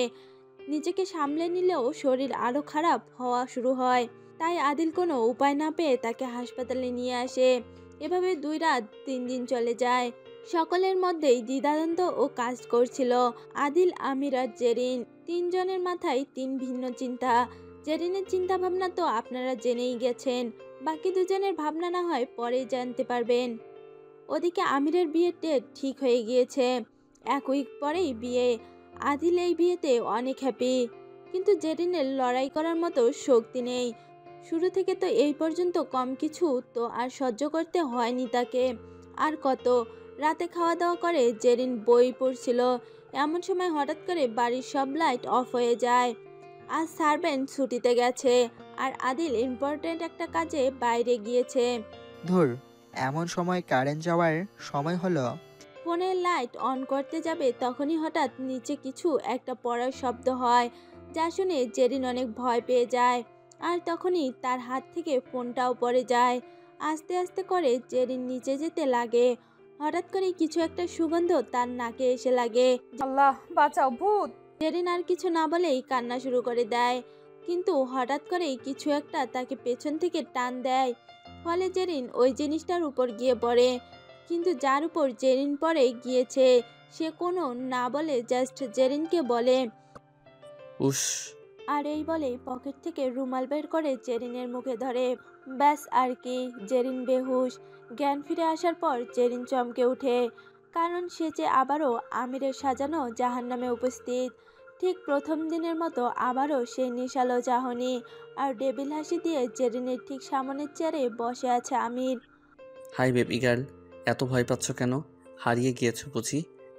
আপনি আমাকে এখানে কেন ধরে নিয়ে এসেছেন? রাগলে তোমাকে বেশ লাগে, আমার এমন মেয়েই পছন্দ। কিন্তু এখানে আনায় এত ভয় কেন পাচ্ছ? তুমি না আমাকে ভালোবাসো? আমার বাচ্চার দোহাই লাগে, যেতে দিন দয়া করে আমাকে। কি করে যেতে দেই জান? ওই বাচ্চার বাবা যে আমি। চুপ! এত কিছু করার পরেও নিজেকে এই বাচ্চার বাবা বলতে লজ্জা করে না? Shut up. এখানে ন্যাকামি করার জন্য ডেকে আনিনি, এনেছি একটা বিশেষ কারণে। শুনো, সামনের শুক্রবার আমার আর দোলার বিয়ে। বিয়েতে তোমাকে ইনভাইট না করে থাকতে পারলাম না। আর আমি চাই শুধু বিয়ে কেন, বাচ্চাটা না হওয়া পর্যন্ত তুমি এখানে থাকো। তা না হলে কি পরিবেশে, কি অবস্থায় আমার বাচ্চার জন্ম দিবে তা আল্লাহই জানে। তাই আমি চাই তুমি এখানে থাকো ডেলিভারি হওয়ার আগ পর্যন্ত। মাথায় কি সমস্যা আছে তোমার? কি ভেবেছো তুমি নিজেকে? তুমি যা চাইবে তাই হবে নাকি? এসব তোমার ভুল ধারণা মিস্টার আমির। আমি তো এখান থেকে যাবই, তা যে করেই হোক। আমি তোমাদের রং তামাশা দেখার জন্য বসে নেই। তোমার লজ্জা করে না? একটা মেয়ের জীবন নষ্ট করে তাকে প্রেগনেন্ট করে এখন আরেকটা মেয়েকে নাচতে নাচতে বিয়ে করতে যাচ্ছ? তুমি নির্লজ্জ আর বেহায়া একটা লোক। আর কিছু বলে ওঠার আগেই আমির জেরিনকে শক্ত করে ধরে লিপ কিস করে। নিজেকে ছাড়ানোর ব্যর্থ চেষ্টা করার পরও যখন কোনো কাজ হয় না, তখন জেরিন হাত পা ছোড়াছুড়ি বন্ধ করে দেয়। নিজের প্রয়োজন শেষ হয়ে গেলে আমির জেরিনকে ছেড়ে দেয়। বাচ্চা নাকি এখনো? এত ছোড়াছুড়ি করছো কেন হাত পা? তুমি এত খারাপ কেন? এখনো তো আমার খারাপ রূপটা তুমি দেখলেই না। আর বাদ কি রেখেছো? আমির আর জেরিনের কোনো কথা না শুনে তাকে ঘরবন্দি করে সেখান থেকে চলে যায়। আর এইবার পাহারা আরও বেশি করে দেওয়া হয়। এদিকে রাতে আদিল বাড়ি ফিরে এসে জেরিনকে না দেখতে পেয়ে ঘাবড়ে যায়। তার মাথায় একটাই চিন্তা, মেয়েটা গেল কোথায়। বাড়ির কেয়ারটেকারকে জিজ্ঞাসা করার পর উনি বলেন, জানি না স্যার, আমার যে হয়েছিল ঘুমিয়ে পড়েছিলাম নাকি বুঝতে পারছি না, বাট একটা কালো মাস্ক পরা লোক এসেছিল, কিন্তু পরে যে কি হলো কিছুই মনে নেই। আদিলের আর বুঝতে বাকি থাকে না এসব কার কাজ। আদিলের হাতে থাকা ফ্লাওয়ার বাস্কেটটা সে রাগের কারণে সেখানে ফেলে দেয়। এরপর তাড়াতাড়ি করে গাড়ি নিয়ে বেরিয়ে পড়ে। রাতে দোলা আসে জেরিনের রুমে। দেখলে তো কি হলো, রিয়েল লাভ অল টাইম জিতে যায়। অনেক ভালোবাসি আমি আমিরকে। দেখা যাবে কে কাকে ভালোবাসে।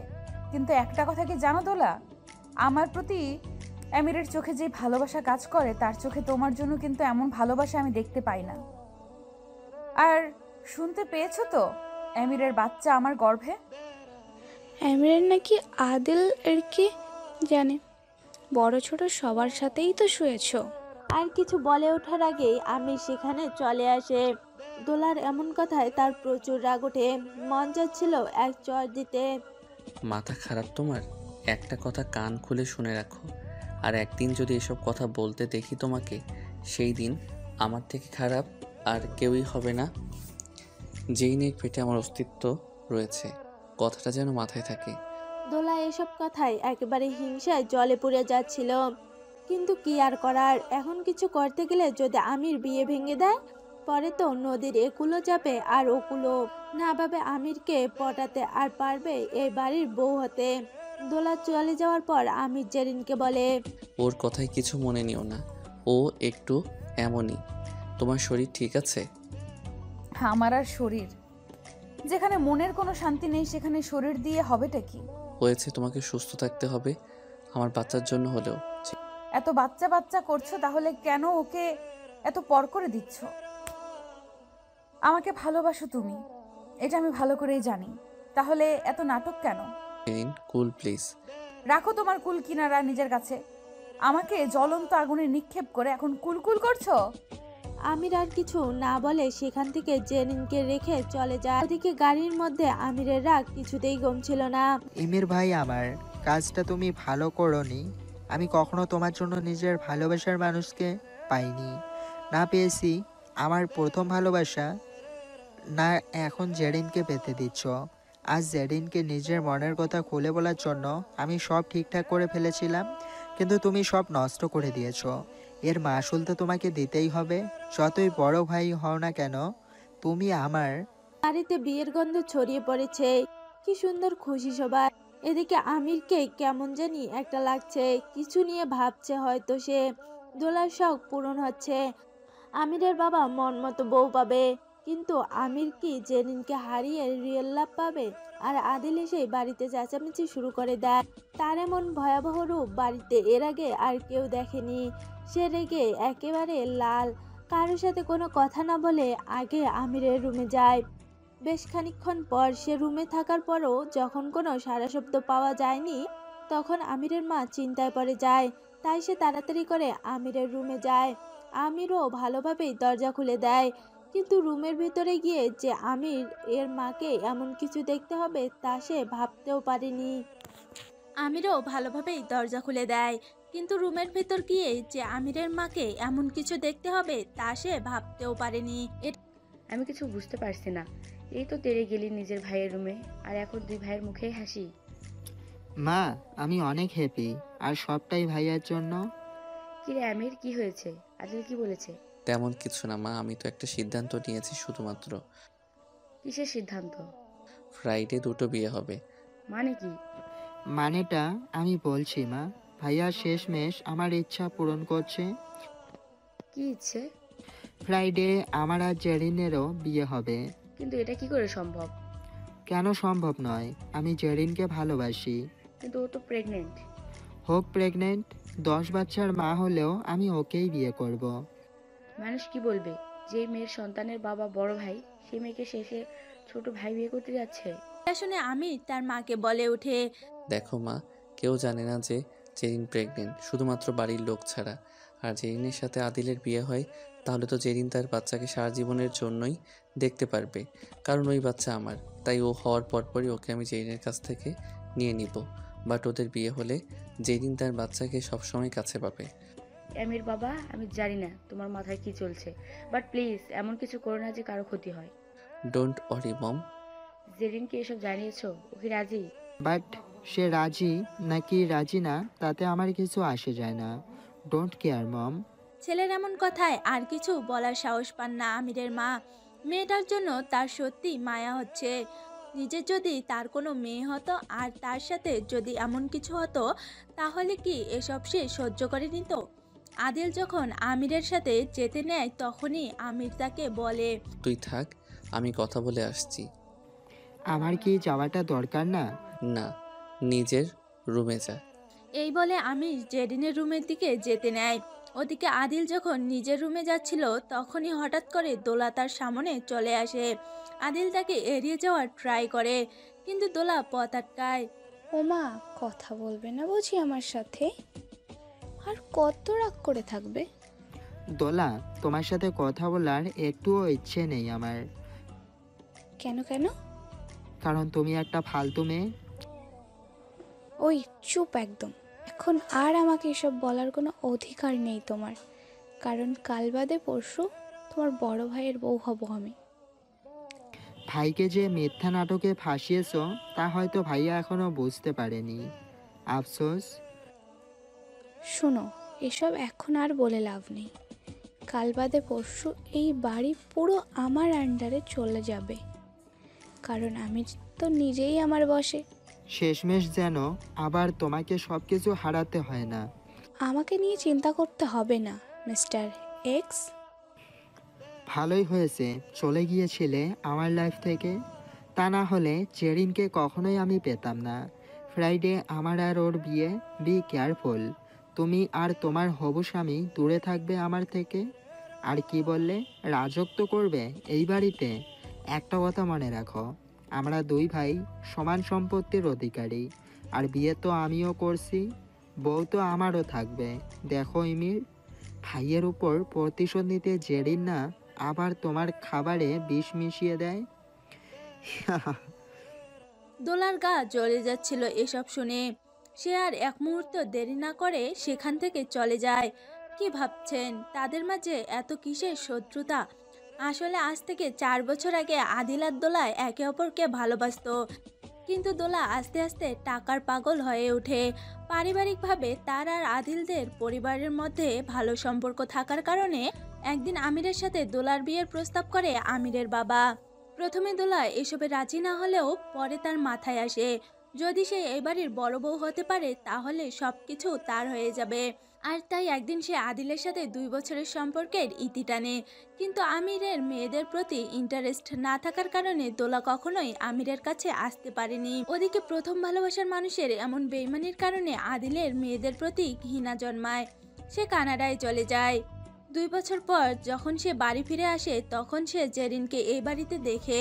তারপর আর কি, বাকি কাহিনী তো আপনারা জানেনই। এদিকে আমি জেরিনের রুমে গিয়ে দেখে সে একটা বড় ব্যাগ নিয়েছে, কিছু হয়তো প্যাক করবে। কি? বাচ্চার মা?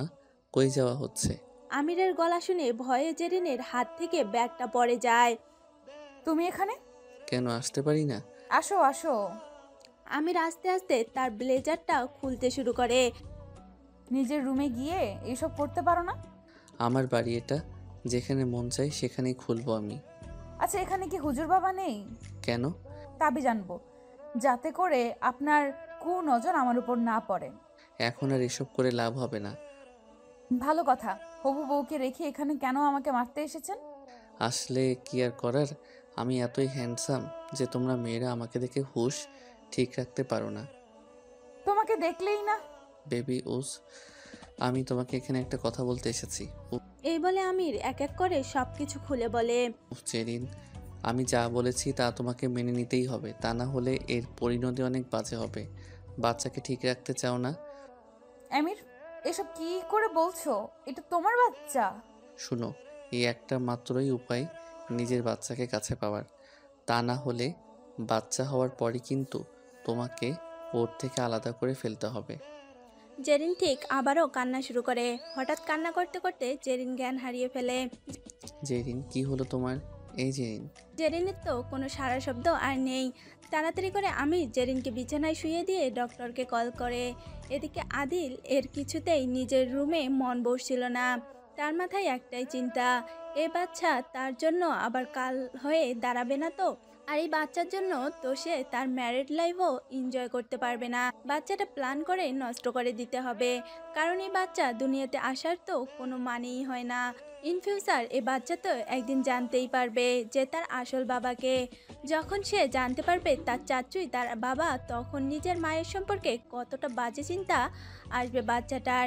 তাই সবার ভালোর জন্য হলেও বাচ্চাটাকে রাস্তা থেকে আবার সরাতেই হবে। জেরিনের জানি একটু কষ্ট হবে, বাট বিয়ের পর সে যখন প্রেগনেন্ট হবে আবার তখন এমনিতেই সব ঠিক হয়ে যাবে।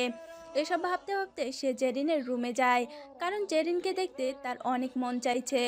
রুমে ঢোকার আগেই গার্ডরা আদিলকে ভিতরে ঢুকতে নিষেধ করেন। আমার বাড়িতে আমাকেই নিষেধ করছো? এত বড় সাহস তোমাদের কে দিয়েছে? স্যার ক্ষমা করবেন, ইমার স্যার এর নিষেধ আছে। কেন? সরি স্যার, আমরা জানি না। কিন্তু আদিলও কম ঘাড় তেরা নয়। সে গার্ডদের ধাক্কা দিয়ে একেবারে রুমের ভেতরে চলে আসে। এসব দেখে আমির অনেক রেগে যায়। অনুমতি ছাড়া তুমি কেন রুমের মধ্যে এসেছো? অনুমতি নেওয়ার সুযোগ কোথায়? বাইরে থেকে তো আমাকে নিষেধ করে দিয়েছিলে, তাই বাধ্য হয়েছি। হঠাৎ আদিলের চোখ যায় ডক্টর এবং অচেতন অবস্থায় শুয়ে থাকা জেরিনের উপর। কি হয়েছে জেরিনের? ডাক্তার কেন এসেছে? শব্দ করো না, ওর তেমন কিছুই হয়নি, মাথা ঘুরে পড়ে গেছে। জানোই তো ও প্রেগনেন্ট, এখন এসব হওয়াটা স্বাভাবিক। তাও মেয়েটার মধ্যে দিয়ে যা যাচ্ছে তার জন্য মাথা ঘোরানোটা তো সামান্য ব্যাপার। আরও কত কি যে যায় ওর উপর দিয়ে। তুমি এখন রুমে যাও। না, ওর জ্ঞান ফিরলে তবেই আমি যাব। শোনো, ওর গায়ে তুমি হাত দিবে না, ভুলেও না। ও কিন্তু এখনো আমার সন্তানের মা। আদিল চুপ করে থাকে না। আর শোনো, ওর জ্ঞান ফিরে আসলে আমাকে সাথে সাথে নক করবে। আরে বাবা, ঠিক আছে। আমির তার ক্লান্ত শরীর নিয়ে নিজের রুমে চলে যায়। জেরিনকে এভাবে তিলে তিলে শেষ হতে দেখে তারও তো ভালো লাগছিল না। আমি এতটা খারাপ কি করে হয়ে যাচ্ছি? প্রতিশোধ তো আরও অনেকভাবে নেওয়া যেত। তাহলে আমি এত জঘন্য রাস্তা কেন বেছে নিয়েছি? আমি তো ওকে ভালোবাসি। এসব বলে আমির একের পর এক মদের বোতল শেষ করে দেয়। আমির জেরিনকে কষ্ট দিয়ে নিজেও হ্যাপি না। যতটা কষ্ট জেরিন পাচ্ছে তার চেয়ে দ্বিগুণ কষ্ট তাকে গ্রাস করছে। এত মদ খেয়ে নিয়েছে যে এখন তাল ঠিক রাখতেও আমির হিমশিম খাচ্ছে। হঠাৎ করে দোলা তার রুমে আসে, কিন্তু আমিরের এসবে হুঁশ না থাকায় সে বুঝতে পারেনি। চোখেও যেন সবকিছু উল্টাপাল্টা দেখছে সে। আমির, এ কি অবস্থা? এত ড্রিঙ্ক করেছো কেন ডার্লিং? তুমি এখানে কি করছো? ওমা, কেন? আমি বুঝি আসতে পারি না তোমার কাছে? আমরা 2 দিন পর বিয়ে করব। এখন তো আমি শুধুই তোমার জান। আমার ভালো লাগছে না, আমি ক্লান্ত। জান, এতদিন ধরে ভালোবাসি তোমাকে, একদিনও আমাকে ছুঁয়ে পর্যন্ত দেখোনি, একটা কিসও করনি। আজ প্লিজ দূরে সরিয়ে দিও না। পাগল হয়ে গিয়েছো, নিজের রুমে যাও। আরে, আমার এমন কোন জিনিসটা নেই যে তুমি জেরিনের কাছে যাও কিন্তু আমার কাছে আসো না? কারণ তুমি জেরিন না। দোলা আর কিছু না বলে নিজের জামা আমিরের সামনে খোলা শুরু করে। আজ তোমাকে অনেক ভালোবাসবো, আর কোনো দিন তোমার জেরিনের কথা মনেই পড়বে না। এদিকে জেরিনের জ্ঞান ফেরার পর আদিলকে দেখে তার অনেক লজ্জা করতে শুরু করে। আদিল, তোমাকে দিয়ে আমি এসব আশা করিনি। আমি ভাইয়ের চোখে দেখেছি তোমাকে। প্লিজ এসব আর বলবে না। আমি ভালো আছি, ভালো থাকতে দাও। আসলে কি জানো, আমি তো আর আমার ভাইয়ের মতো তোমাকে কষ্ট দেই না, তাই আমি তোমার চোখে খারাপ। কষ্ট দিলে হয়তো ভাইকে যেমন ভালোবাসো আমাকেও তেমন বাসতে। মাথা নষ্ট হয়ে গেছে তোমারও, বিবেকহীনদের মতো কি সব বলছো। আমার পেটে তোমার ভাইয়ের বাচ্চা, আমার কারো সহায়তা লাগবে না, নিজেই পালতে পারবো ওকে, বাবার কোনো প্রয়োজন নেই। জেরিন, ইনাউস। বারবার এই বাচ্চার কথা ভালো লাগে না শুনতে আমার। নষ্ট করে ফেলো এই বাচ্চা বিয়ের আগেই। আর একটা কথা শুনতে চাই না আমি। দেখি কি করে এই বাচ্চা দুনিয়াতে আসে। একে তো অবৈধ সন্তান, তার জন্য এত কিছু। এই বলে আদিল রেগে নিজের রুমে চলে যায়। এদিকে জেরিন এইসব কিছু আর নিতে পারছিল না। রাত 1টায় জেরিনের খুব আমিরের কথা মনে পড়ছিল, কাছে পাওয়ার ইচ্ছা করছিল, কিন্তু এসব ভেবে কি লাভ। 2 দিন পর সে অন্য নারীর শরীর উপভোগ করবে, ভাবতেও কেমন জানি ঘৃণা লাগে, কিন্তু তাও মনে মনে সাহস করে আমিরের রুমের দিকে যেতে নেয়। ম্যাম কোথায় যাচ্ছেন? রুম থেকে বের হতেই গার্ডের এমন প্রশ্নে ভয় পেয়ে যায় জেরিন। আমিরের কাছে। এত রাতে? এখনই। আমরাও যাব আপনার সাথে। কি আর করার, না নিয়েও উপায় নেই। আমিরের রুমের সামনে আসতে জেরিন দোলার বডিগার্ডকে আমিরের রুমের সামনে দাঁড়িয়ে থাকতে দেখে।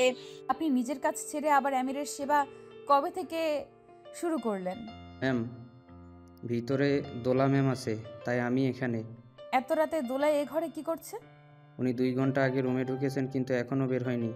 এটা শুনেই জেরিনের ভেতরটা হাহাকার করে ওঠে। আমি ভেতরে যাব। সরি ম্যাম, এত রাতে তাদের ডিস্টার্ব করা যাবে না, আপনি বরং নিজের রুমে যান।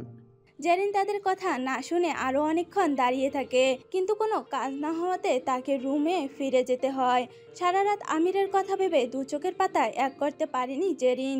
ভোরে নামাজ পড়ে 3 বার আরও ওই রুমের কাছে যায়, কিন্তু একই অবস্থা, দরজা খোলার নামই নেই। এভাবে 10টা পেরিয়ে 11টা হয়ে যায়, আমির দোলা কেউ রুম থেকে বের হয় না।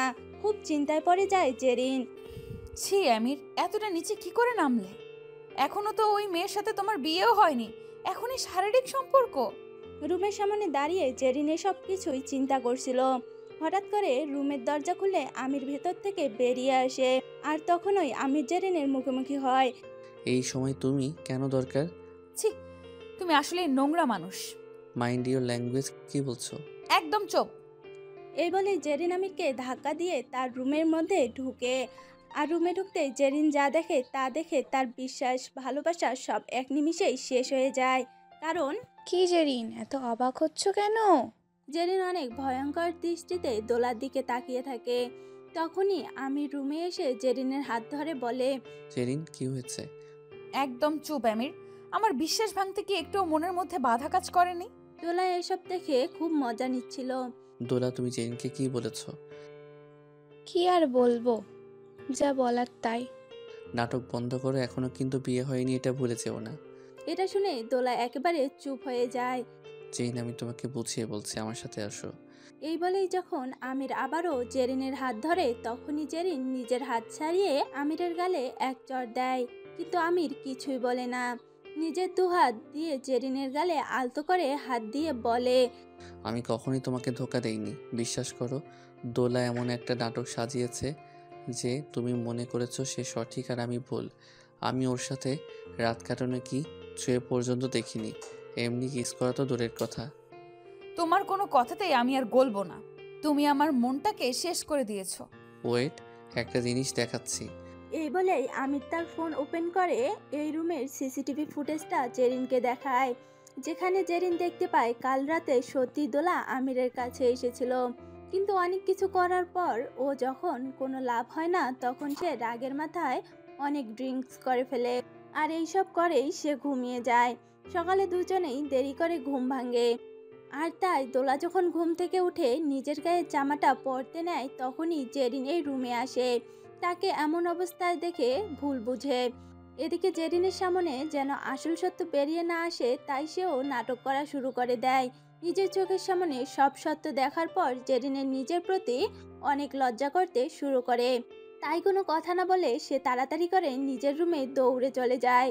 রুমে আসতেই জেরিন একটা জিনিস ভাবতে লাগে। ঠিক না জেনে না শুনে কি নাকি ভেবে বসলাম আমি। কিন্তু তখনই সেখানে আমির চলে আসে।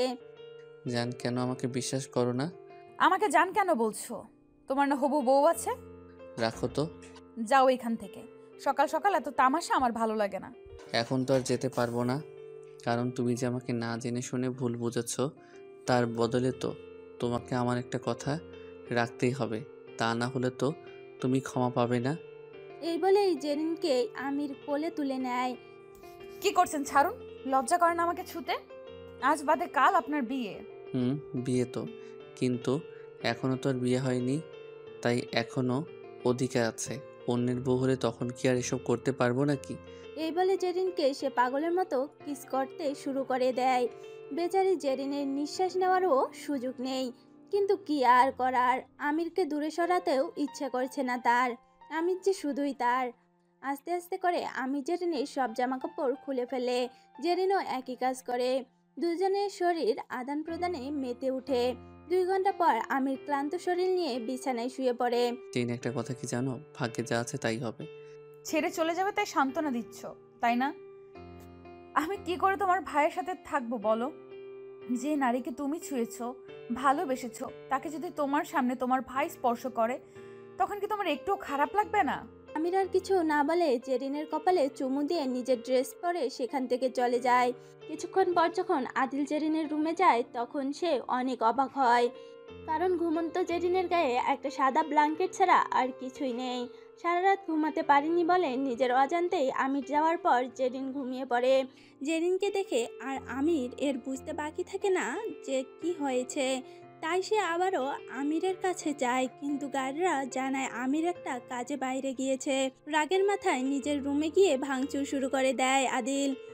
জেরিন, এত ভালোবাসার পরেও তোমার ইমিরের কাছেই কেন যেতে হবে? একটা প্রবলেম আছে যা আমাদের এক হতে কিছুতেই দিচ্ছে না, আর তা হলো ওই বাচ্চা। আমাকে যে করে হোক ওই বাচ্চাকে শেষ করতেই হবে। হঠাৎ তার মাথায় একটা প্ল্যান আসে, আর তাড়াতাড়ি করে সে দোলার কাছে যায়। তোমার একটা সাহায্যের প্রয়োজন। ও মা, আমার এক্স নাকি? প্লিজ, এখন এসব বলার সময় না। শোনো, তুমি কি চাও না জেরিন আর এমির একে অপরের থেকে আলাদা হয়ে যাক? চাই তো, কিন্তু কোনো কিন্তু নেই। একটা কথা ভালো করে শোনো, ওই বাচ্চা হলে কিন্তু কোনো দিনও ইমির আর জেরিনকে আলাদা করতে পারবে না। আর আমার যে ভাই, ওকে তুমি চিনো না। কিন্তু ও তো আমাকে কথা দিয়েছে আমাকে বিয়ে করবে। ইস, রাখো তো। তোমার সাথে যেদিন ফার্স্ট ডেট করেছিলাম সেদিন আমারও তো একে অপরকে কথা দিয়েছিলাম যে আমরা একদিন বিয়ে করব, সংসার হবে আমাদের। রাখা হয়েছে কি সেই কথা? আদিল, শোনো দোলা, সব কথায় না বিশ্বাস করতে হয় না, আর আমি যা বলেছি তা একটু মাথায় রেখো। এই বলে আদিল চলে যায়। আসলে আদিল দোলার দ্বারা নিজের রাস্তা ক্লিয়ার করে নিতে চাইছিল। রাতে আমির এসে বাড়ির সব মানুষকে একত্রে জড়ো করে এবং বলে, আমি বিয়ের কিছু নীতিমালা তৈরি করেছি যা সবাইকে মানতে হবে। প্রথমত, বিয়েটা হবে একেবারে ঘরোয়াভাবে, আর বাসর ঘরে যাওয়ার আগ পর্যন্ত কেউ নিজের বউয়ের মুখ দেখতে পারবে না। বিয়েটাকে একটু ইন্টারেস্টিং করার ট্রাই করছি। দরকার কি ভাইয়া? আমার দরকার আছে, আর তুই কথা না বললেই হ্যাপি হব। কারণ ভুলে যাস না, আমি কিন্তু তোর সাথে জেরিনের বিয়েটা দিচ্ছি। শোনো, এমনিতেই ওর আর আমার বিয়েটা হয়ে যেত, কারণ তুমি ওকে অনেক কষ্ট দিয়েছো, আমি না। এটা ভুলে যেও না। আর একটা নারীর ভেতরে থাকা কষ্টগুলো কতটা ভয়ানক প্রতিশোধ পরিণত হয় তুমি জানো না। পরশু বিয়ে, আমি এখন আর কোনো ঝামেলা চাই না। রাতে আদিলের অনেক মন খারাপ ছিল, তাই সে ছাদে গিয়ে মদ খেতে লাগে। তখন হঠাৎ সেখানে দোলা আসে। দোলা, তুমি এখানে? একটা কথা বলবো? আমি তো পরশু ঠিকই আমিরকে পেয়ে যাব, আর তুমিও তো জেরিনকে পেয়ে যাবে। কিন্তু দেখো না, আমাকে আমি লাভই করে না তোমাকে। জেরিন, কতই না ভালো হতো যদি আল্লাহ সবার ভাগ্যে নিজের ভালোবাসার মানুষকে রাখতো। কিন্তু আমার মনে হচ্ছে কি জানো, আমি না আমিরকে মন থেকে ভালোবাসিনি। আসলে সত্যিই বলেছিলে, সম্পত্তির লোভ আমাকে শেষ করে দিয়েছে। না পেলাম ভালোবাসা, না হতে পারলাম কারো ভালোবাসা। সত্যি বলেছ, জেরিনও আমাকে একটুও ভালোবাসে না। কথায় আছে, মন থেকে যে ভালোবাসার সৃষ্টি হয় তার বিচ্ছেদ করানো সহজ নয়। জেরিন আর বউ হলেও আমি হ্যাপি হতে পারবো না। কারণ কি জানো? কারণ সে আমাকে না, আমার ভাইকে মন থেকে ভালোবাসে। এখন মনে হচ্ছে আমরা অতীতে বড় একটা ভুল করে ফেলেছি। আমার না বলতে গেলে আমি নিজের পায়ে নিজেই কুড়াল মেরেছি। শোনো, অতীতের ভয়ঙ্কর স্মৃতি আমি অনেক আগেই নিজের জীবন থেকে মুছে ফেলেছি। কিন্তু এর মানে এই নয় যে আমি তোমাকে ভালোবাসিনি। সত্যি আমি তোমাকে নিজের জীবনের থেকেও বেশি ভালোবাসতাম। কিন্তু এটা ভুলে যেও না, সেই দিন তুমি নিজের ভুল স্বীকার না করে আমাদের সুন্দর সম্পর্কটাকে শেষ করে দিয়েছিলে। আমি জানি আমি সেই দিন ভুল করেছি, সেই ভুলের ক্ষমা হয় না। কিন্তু আমি আমার ভুল থেকে একটা শিক্ষা ঠিকই গ্রহণ করেছি, আর তা হচ্ছে লোভে পড়ে সঠিক মানুষকে হারানোর যন্ত্রণার ভয়াবহতা। চলো নিচে চলো, এখানে থাকলে তোমার শরীর খারাপ হয়ে যাবে। তুমি তো অন্য একটা মেয়েকে লাভ করো, তাহলে আমাকে নিয়ে চিন্তা করো কেন? দোলা প্লিজ, আমি কেমন তা তুমি ভালো করে জানো। রাতে দোলা আর আদিল দুজনেই বিয়ে নিয়ে চিন্তায় পড়ে যায়। একটা ভুল সিদ্ধান্ত যদি তাদের সকলেরই জীবন নষ্ট করে দেয় তখন কি হবে। এভাবেই বিয়ের দিন চলে আসে। আজ তাদের বিয়ে, অথচ আমির বাদে সবারই মন খারাপ। জেরিনের মনে একটাই ভয়, আর তা হলো আমির অন্যের হয়ে যাওয়া। আর আদিল আর দোলা পড়ে আছে অতীতের করা ভুল নিয়ে। বিয়ের সময় জেরিন কিছুতেই কবুল বলতে চাচ্ছিল না, কারণ সে এসব মেনে নিতে পারছিল না। কিন্তু আমির তাকে আগেই বাধ্য করেছিল, বাচ্চা হারানোর ভয় দেখিয়ে। কোনো রকমে তাদের বিয়ে ঠিক মতো হয়েই যায়। আজ রাতকে নিয়ে কত আশা, কত প্ল্যান ছিল আদিলের, কিন্তু এখন আর এইসব কিছুই হচ্ছে না। কারণ সে জানে জেরিন তাকে এমনিতেও মেনে নেয়নি। কেন জানি দোলার কথা খুব মনে পড়ছে। সব কি বদলে যাওয়া সম্ভব না? মনে হয় না এমন কিছু হবে। দুই ভাইয়ের বাসর ঘর অনেক সুন্দর করেই সাজানো হয়েছে। দুই ভাইয়ের রুমে তাদের বউ। কারোর মন ভালো নেই, কারো চোখে অশ্রু আর কারো মনে কষ্ট। এদিকে আদিল বাসর ঘরে না গিয়ে ছাদে চলে যায়। এই খবর যখন আমিরের কাছে যায় তখন সেও ছাদে যায়। কিরে ভাইয়া, তোর তো খুশির দিন আজ, তাহলে তুই এখানে কেন? তুইও তো আজ জেরিনকে পেয়েছিস, তাহলে তুই এখানে কেন? আমি কখনোই সুখী হতে পারবো না রে ভাই। জেরিন আমাকে না তোমাকে ভালোবাসে, এটা আমি বুঝতে পেরে গিয়েছি। আমার জায়গায় তোমার থাকার কথা ছিল। আমি অনেক কিছু ভেবেছি এসব নিয়ে। এমন একটা মানুষকে নিজের করে পাওয়ার স্বপ্ন দেখা উচিত না, যার সাথে সম্পর্ক তৈরি হওয়া সম্ভব না। শোন, এসব বলে লাভ হবে না। জেরিন একা বসে আছে, এখন তোর উপরও একটা দায়িত্ব আছে, বলে যাস না। আর শোন, তুই একটা কাজ কর, এই মাস্কটা পরে নিজের রুমে যা। ও একটা কথা শোন, তুই একটু আমার রুমে যা আগে। তোর রুমে কেন? আরে দোলার কি যেন একটা ইম্পর্টেন্ট কথা ছিল তোর সাথে, কথাটা অনেক দরকারি, তাই তুই তাড়াতাড়ি করে আগে কথাটা শুনে আয়। আমি এখানেই আছি, তোর কথা শেষ হলে আমি রুমে যাব। যা শুনে আদিল সেখান থেকে চলে যায়। অন্যদিকে ইমির নিজের রুমে না গিয়ে আদিলের রুমে ঢোকে। রুমের দরজা খোলা শব্দ পেতেই জেরিনের ভয়ে দম বন্ধ হয়ে যায়। আমির জেরিন এর ভয় দেখে মুচকি হাসি দেয়, কিন্তু চোখ তুলে তাকাতেই জেরিন অনেক অবাক হয়ে যায়। আপনি এখানে? এখানে মানে? বাসর করতে এসেছি তোমার সাথে। ছোট ভাইয়ের বউকে এসব বলতে লজ্জা করে না? কিসের লজ্জা? এত কিসের লজ্জা মানে? তো মানেটা নিয়ে বুঝি না, শাড়ি খোলো। মাথা নষ্ট তোমার, নিজের বউয়ের কাছে যাও। তুমি খুলবে নাকি আমি? আছে, আসবে না। আমি আদিলকে ভালোবাসি না, এটা যেমন সত্যি তেমনি আমি আমার নিজের স্বামীর সাথে বেইমানিও করতে পারবো না। বলে বাবা, অনেক ভালোবাসো নাকি তোমার প্রাণপ্রিয় স্বামীকে? জেরিন আর কিছু বলার আগেই টান দিয়ে আমিরকে জেরিন ধরে ফেলে আর পাগলের মতো কিস করা শুরু করে। শোনো বেবি, তুমি আমার শুধু, আমার অধিকার একমাত্র তোমাকে ছোঁয়ার। এই বলে সে এক এক করে জোর করে জেরিনের গায়ে শাড়ি খুলে ফেলে। তারপর সে নিজের হাতের ছোঁয়ায় জেরিনকে পাগল করে দিতে শুরু করে, কিন্তু জেরিন বারবার তাকে বাধা দিচ্ছিল, যা তার একটুও পছন্দ হচ্ছিল না। তাই সে জেরিনকে ধাক্কা দিয়ে বলে, নে, শাড়িটা পরে ফার্স্ট নিচে আয়, প্রশ্ন শুনতে চেয়েছি। ভয়ে জেরিন বলে, আমি আসছি, তুমি যাও। কিন্তু তার মাথার মধ্যেও একটাই প্রশ্ন, যেই মানুষটা একটু আগে তার সাথে শারীরিক সম্পর্কে জড়ানোর জন্য এত কিছু করছিল, সে কি করে এখন এমন আচরণ করতে পারে। কিছুক্ষণ পর নিচে গিয়ে দেখে তার আগেই সেখানে আমিরের বাবা মা, আমির, দোলার বর, আদিল সকলেই উপস্থিত। মনের মধ্যে একটাই ভয় কাজ করছিল তার, না জানি এইবার আমির আদেশ করে দেয় হল রুমেই বাসর করতে। ছেলেটাকে দিয়ে তার 2 পয়সারও বিশ্বাস নেই। এখানে কেন সবাই? ঠিকই ভাইয়া, আমরা এখানে কেন এত রাতে এসেছি? দোলা বলল যে তুমি নাকি ডেকেছো। বুঝি না, এর কাছে গেলে বলে ওর কাছে যাও, আবার ওর কাছে গেলে বলে আমার কাছে আসো। শোন, আমি অনেক ইম্পর্ট্যান্ট একটা কথা বলবো, বিশেষ করে তুই আর জেরিন মন দিয়ে শোন। আগে তুই আমাকে অ্যান্সার দে, তুই কি সত্যি জেরিনের সাথে থাকতে চাস? কেউ কিছু বলবে না, সবটা তোর উপর নির্ভর করছে। আমি সত্যি থাকতে চেয়েছিলাম, কিন্তু জেরিন তো আমাকে ভালোই বাসে না। তুমি কি ভালোবাসো আমাকে জেরিন?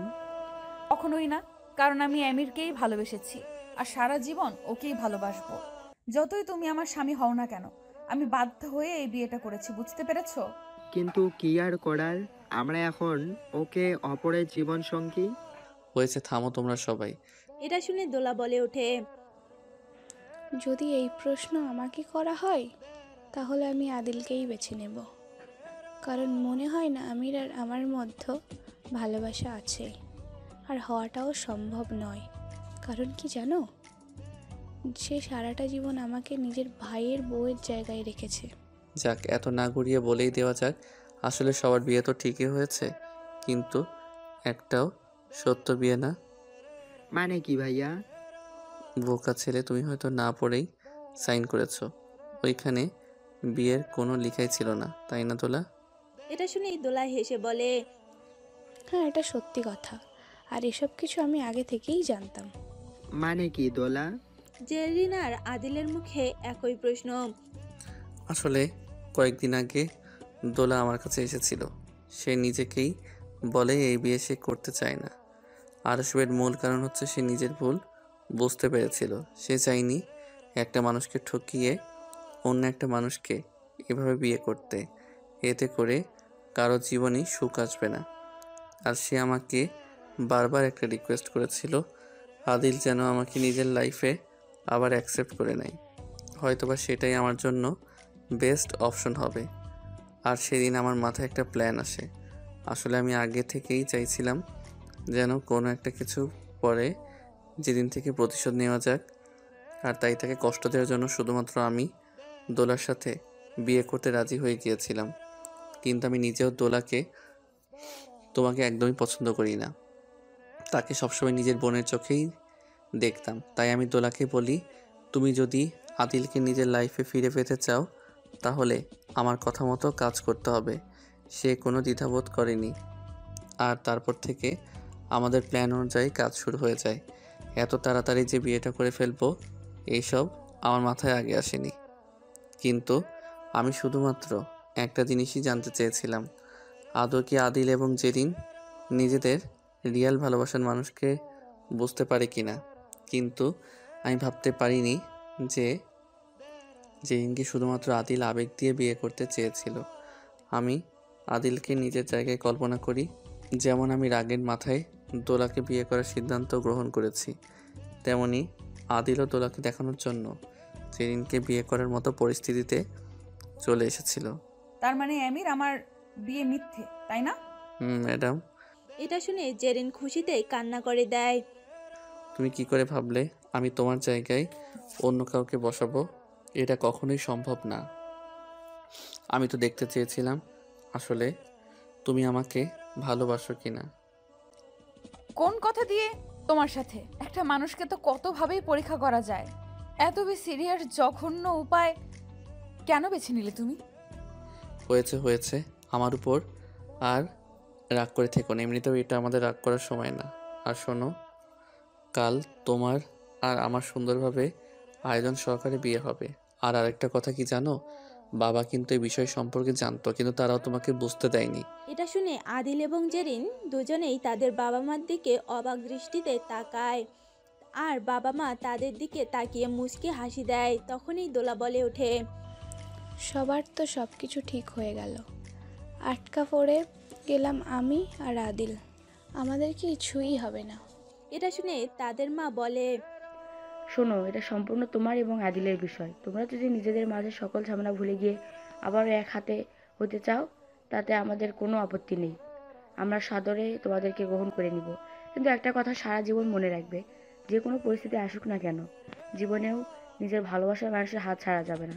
আজ না হয় তোমার লাইফের সব ভুল ঠিক হয়ে গিয়েছে, কিন্তু পরবর্তীতে তো এমনটা নাও হতে পারে। এটা শুনে দোলা অনেক লজ্জা বোধ করে, কারণ সবকিছু তো তার লোভের কারণেই হয়েছিল। সরি জেরিন, তোমাকে আমি অনেক কষ্ট দিয়ে ফেলেছি। আমাকে পারলে ক্ষমা করে দিও। আসলে ভাইয়া ঠিকই বলেছিল, ভালোবাসার মানুষ যখন কষ্ট দেয় তখন একটা মানুষ রাগের মাথায় যে কোনো সিচুয়েশন না বুঝেই সিদ্ধান্ত নিয়ে নেয়। তাও তো ভালো, আমাকে আর পস্তাতে হয়নি।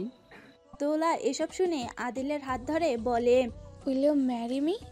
আদিল এটা শুনে খুব খুশি হয় যে দোলা নিজ থেকে তাকে বিয়ের জন্য প্রস্তাব দিয়েছে। আর শুধুমাত্র সেই নয়, বরং সকলেই খুশি হয়ে যায়। আদিল আর কোনো কিছু না বলে দোলার প্রস্তাবে রাজি হয়ে যায়। আর এতে করে বাড়িতে সকলের মনে আনন্দের বন্যা বয়ে যায়। একসাথে দুটো আনন্দ পেয়ে সকলেই অনেক খুশি হয়ে যায়। কাল তাদের বিয়ে খুব সুন্দরভাবে, এবার তাদের বিয়ে হবে। সকলের মনের ইচ্ছা পূরণ হবে, সকলে নিজের ভালোবাসার মানুষকেও পাবে। সব ঠিকঠাক হয়ে গেলে মা বাবা আমির, জেরিন, আদিল, দোলা সকলকে নিজ নিজ রুমে যেতে বলে। মা, কাল তো বিয়ে হবেই, আমি একটু দোলার কাছে না হয় থাকি। রুমটা এত সুন্দর করে সাজানো হয়েছে, এত কষ্ট কি করে বৃথা যেতে দেই বলো? মার খাবি তুই। না মা, যাচ্ছি। আমির আর কিছুই বলে না। জেরিনও অনেক খুশি। এত কষ্ট যে এই সুখের দিনটা দেখার জন্যই করা। জেরিনকেও তার হবু শাশুড়ি নিজের রুমে পাঠিয়ে দেয়, কিন্তু মন তো খালি আমিরকে চাইছে। কি করা যায়, আমিরেরও একই অবস্থা। ঘড়ির কাঁটায় রাত যখন 1টা বাজে তখন পুরো বাড়ি নীরব। আস্তে আস্তে করে আমির নিজের রুম ছেড়ে জেরিনের রুমে চলে যায়। গিয়ে দেখে জেরিন একেবারে ফ্রেশ হয়ে মাত্র বের হয়েছে। আহা, কি সুগন্ধ! কোন পারফিউম এটা? হুমা, তুমি? তোমার মা যদি দেখে ফেলে? ইস, রাখো তো। এই বলেই সে নিজের দিকে জেরিনকে টান দেয়। আজ আমাদের ভালোবাসা পূর্ণতা পাবে। যাই করো বা কেন, আজ আর ছাড়ো ছাড়ো করো না প্লিজ। একদিন তো শান্তিতে একটু আদর করতে দাও আমাকে। এই যাও তো, কোনো আদর হবে না। আগে আমার কিছু প্রশ্নের আনসার দাও তো জান। কি? তুমি দোলার সাথে ইটিস পিটিস করনি তো? হাই, সি সি সি, নিজের বাচ্চার বাবাকে কেউ এসব জিজ্ঞেস করে? ওয়েট, মজা বোঝাচ্ছি। আরে ছাড়ো প্লিজ, কথা এখনো শেষ হয়নি। কিন্তু আমি জেরিনকে বলে, এই শুনো, তখন অনেক কষ্ট করে তোমার জামাগুলো খুলেছি, এখন আর পারবো না। এখন থেকে নিজেই সব খুলে রেডি থাকবে। দাঁড়াও, তোমার রেডি থাকাচ্ছি। এই বলেই জেরিন আমিরের ঠোঁটে চুমু খেতে লাগে। এত নাটক না করলে তুমি আমার ভালোবাসার কদর বুঝতে না। মানুষ কাউকে হারালেই তার মর্ম বুঝতে পারে। তোমার বেলাতেও তাই হয়েছে। আজ দেখে একটা নাটকের জন্য 4টা মানুষের জীবন পরিপূর্ণ। আদিলও তার ভুল বুঝতে পেরেছে। দোলারও সেম দশা। জানো আমি আদিলকে কি বলেছিলাম? কি গো? বলেছিলাম দোলা তোকে ডাকছে। সে আসলে এসবের কিছুই বুঝতে পারেনি। আর দোলাও জানতো না যে আদিল তার সাথে এমন একটা সময় দেখা করতে আসবে। আমি জাস্ট দোলা আর আদিলকে কথা বলার সুযোগ করে দিয়েছিলাম। কত নাটক রে বাবা। বাই দ্য ওয়ে, তুমি কি অ্যাক্টর নাকি আবার? না, আমি তো তোমার গল্পের ভিলেন হয়েও নায়ক। আমি ভাগ্যে বিশ্বাসী ছিলাম, আমার ভালোবাসা সত্য ছিল, তাই আজ এত সুখ। কিন্তু তুমি যতগুলো কষ্ট দিয়েছো না, সব মনে আছে। একে একে সবগুলো ফিরিয়ে দেব। যাই করো না কেন, কোনো বিয়ের নাটক করো না প্লিজ, অনেক রাগ উঠে যাবে। কিন্তু পরে জানোই তো আমি কিভাবে শাস্তি দেই। হয়েছে, এবার নিজেদের রুমে যান। আপনার মা যদি একবার দেখে তাহলে জানে মেরে ফেলবে। বের হন আমার রুম থেকে। জান বের করে দিচ্ছ? কাল বিয়ে হলে যা হওয়ার হবে। কপাল। হয়েছে, যাও যাও। উস উস। মশা তাড়াচ্ছ বুঝি? না, তোমার ভাগ্য ভালো, কারণ মশা হলে তো ততক্ষণে তোমার হাতের নিচে পড়ে ভর্তা হয়ে যেত। এই বলে জেরিন দরজা লাগিয়ে দেয়। ওদিকে আদিল আর দোলার মধ্যেও একই অনুভূতি। দোলা, একটা কথা জিজ্ঞাসা করি, তুমি কি আমার ভাইয়ের সাথে শারীরিক সম্পর্ক করেছো? মোটেও না, তোমার ভাই তো আমার দিকে ফিরেও তাকাতো না। কারণ সে হয়তো অনেক আগে থেকেই চেয়েছিল যেন আমরা আগের মতো এক হয়ে যাই, নিজেদের ভুল বুঝতে পারি। জি, তোমাকে আর কিছু বলার মতো ক্ষমতা নেই আমার, কারণ আমি নিজেই লজ্জিত। যাই হোক, তুমি আমাকে ক্ষমা করে দিও, তাহলেই হবে। ক্ষমা করতে পারি, তবে একটা শর্ত আছে। আচ্ছা, তোমরা দু ভাই এমন কেন, সব কিছুতেই শর্ত রাখো? এই যে ম্যাডাম, এত কিছু শুনতে চাইনি, শর্ত রাখবেন কি না সেটা বলুন। যদি পারি তাহলে ঠিকই রাখবো, রাখবো না কেন? আরে ডোন্ট ওয়ারি, তুমি ঠিকই পারবে। তুমি কাছে আসছো কেন? আমি কিন্তু তোমার মতিগতি ঠিক বুঝতে পারছি না। একদম চুপ সোনা, এটা 1-2 দিনে চাওয়া পাওয়া নয়, বরং কয়েক বছরের সমা আকাঙ্ক্ষা। এই না না বলছি প্লিজ, কাল তো বিয়েই। কিন্তু কে শুনে কার কথা? সকালে উঠতেই নতুন একটা জীবন শুরু হয়। হ্যাঁ, এই জীবনটার জন্যই তো সকলের এত অপেক্ষা করছিল। পুরো বাড়ি ফুল দিয়ে ডেকোরেশন করা হয়, ফুলের গন্ধ সবটা ছড়িয়ে গিয়েছে। দুই ভাইয়ের আজ একসাথে বিয়ে। খুব তাড়াতাড়ি ঘর আলো করে নতুন সদস্য এই বাড়িতে আসবে। এর থেকে বেশি খুশি কি চায় আমিরা আর আদিলের বাবা মা। সুন্দর করে দুই বউকে সাজানো হয়। এরপর বিয়ের পালা শুরু। কবুল বলার সময় জেরিনের কলিজা বাবা মার জন্য হাহাকার করে। প্রতিটা মেয়েই পরিবারকে এই সময়টা পাশে চায়। দোলার পাশে তার বাবা মা আছে, কিন্তু তার সাথে কেউ নেই। বিয়ের আসরেই কান্নায় ভেঙে পড়ে জেরিন। হঠাৎ করে পেছন থেকে একটা পরিচিত গলা ভেসে ওঠে।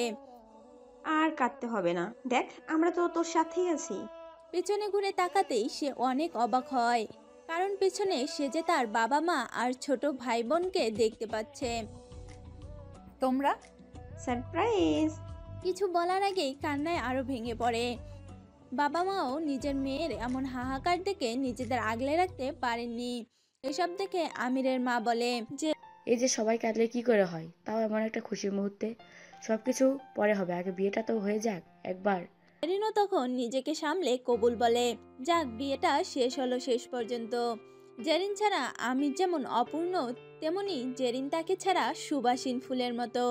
বিয়ে শেষ হয়ে গেলে আমির যখন জেরিনের কাছে আসে, তখন জেরিন তাকে বাবা মার কথা জিজ্ঞেস করে। আমার সারপ্রাইজকে তো তুমি ভয় পাও, তাই সঠিক সিদ্ধান্ত নিয়েছিলাম এমন একটা সারপ্রাইজ দিব যাতে তুমি সারাটা জীবন মনে রাখো। আসলে আমি অনেক আগে থেকে তোমার পরিবারের সাথে যোগাযোগ করার চেষ্টা করেছিলাম প্রথম দিকে। তারা সবটা মেনে না নিলেও শুধুমাত্র তোমার কথা চিন্তা করে তারা নিজেদের সব রাগ অভিমানকে বিসর্জন দিয়ে আমার সাথে এখানে আসতে হয়। হঠাৎ তখনই সেখানে জেরিনের বাবা মা আসে। হ্যাঁ মা, তোর জন্য এখানে আসা, কিন্তু আমরা অনেক খুশি যে তুই ঠিকঠাক আছিস। আমরা খবর পেয়েছিলাম তুই নাকি কোনো মাফিয়া চক্রের হাতে পড়েছিস, সেখান থেকে নাকি কেউ বেঁচে ফিরতে পারে না। সবাই বলেছিল তুই বেঁচে নেই। এসব শুনে যে কি করে এক একটা দিন আমরা কাটিয়েছি তা শুধুমাত্র আমাদের রবি জানে। তবুও মনে বিশ্বাস হারায়নি। কিন্তু আমির তোমাদের কি করে এখানে আনলো? এটা শুনে আমির জেরিনের কানের কাছে এসে বলে। ওটা আমি রাতে তোমাকে আনবক্সিং করতে করতে না হয় বলবো। এটা শুনে জেরিন অনেক লজ্জা পায়। তখন জেরিন এর বাবা মাও বলে, এসব নিয়ে পরে ঠান্ডা মাথায় কথা বলবো আমরা, তুই এখন রুমে গিয়ে রেস্ট নে। আমির জেরিনের হাত ধরে তাকে রুমে দিয়ে আসে। বউ যা রেস্ট করার এখান করে নাও, আজ রাতে কিন্তু কোনো ঘুম নেই। আয় দেখবো নি, বাট তুমি কোথায় যাও?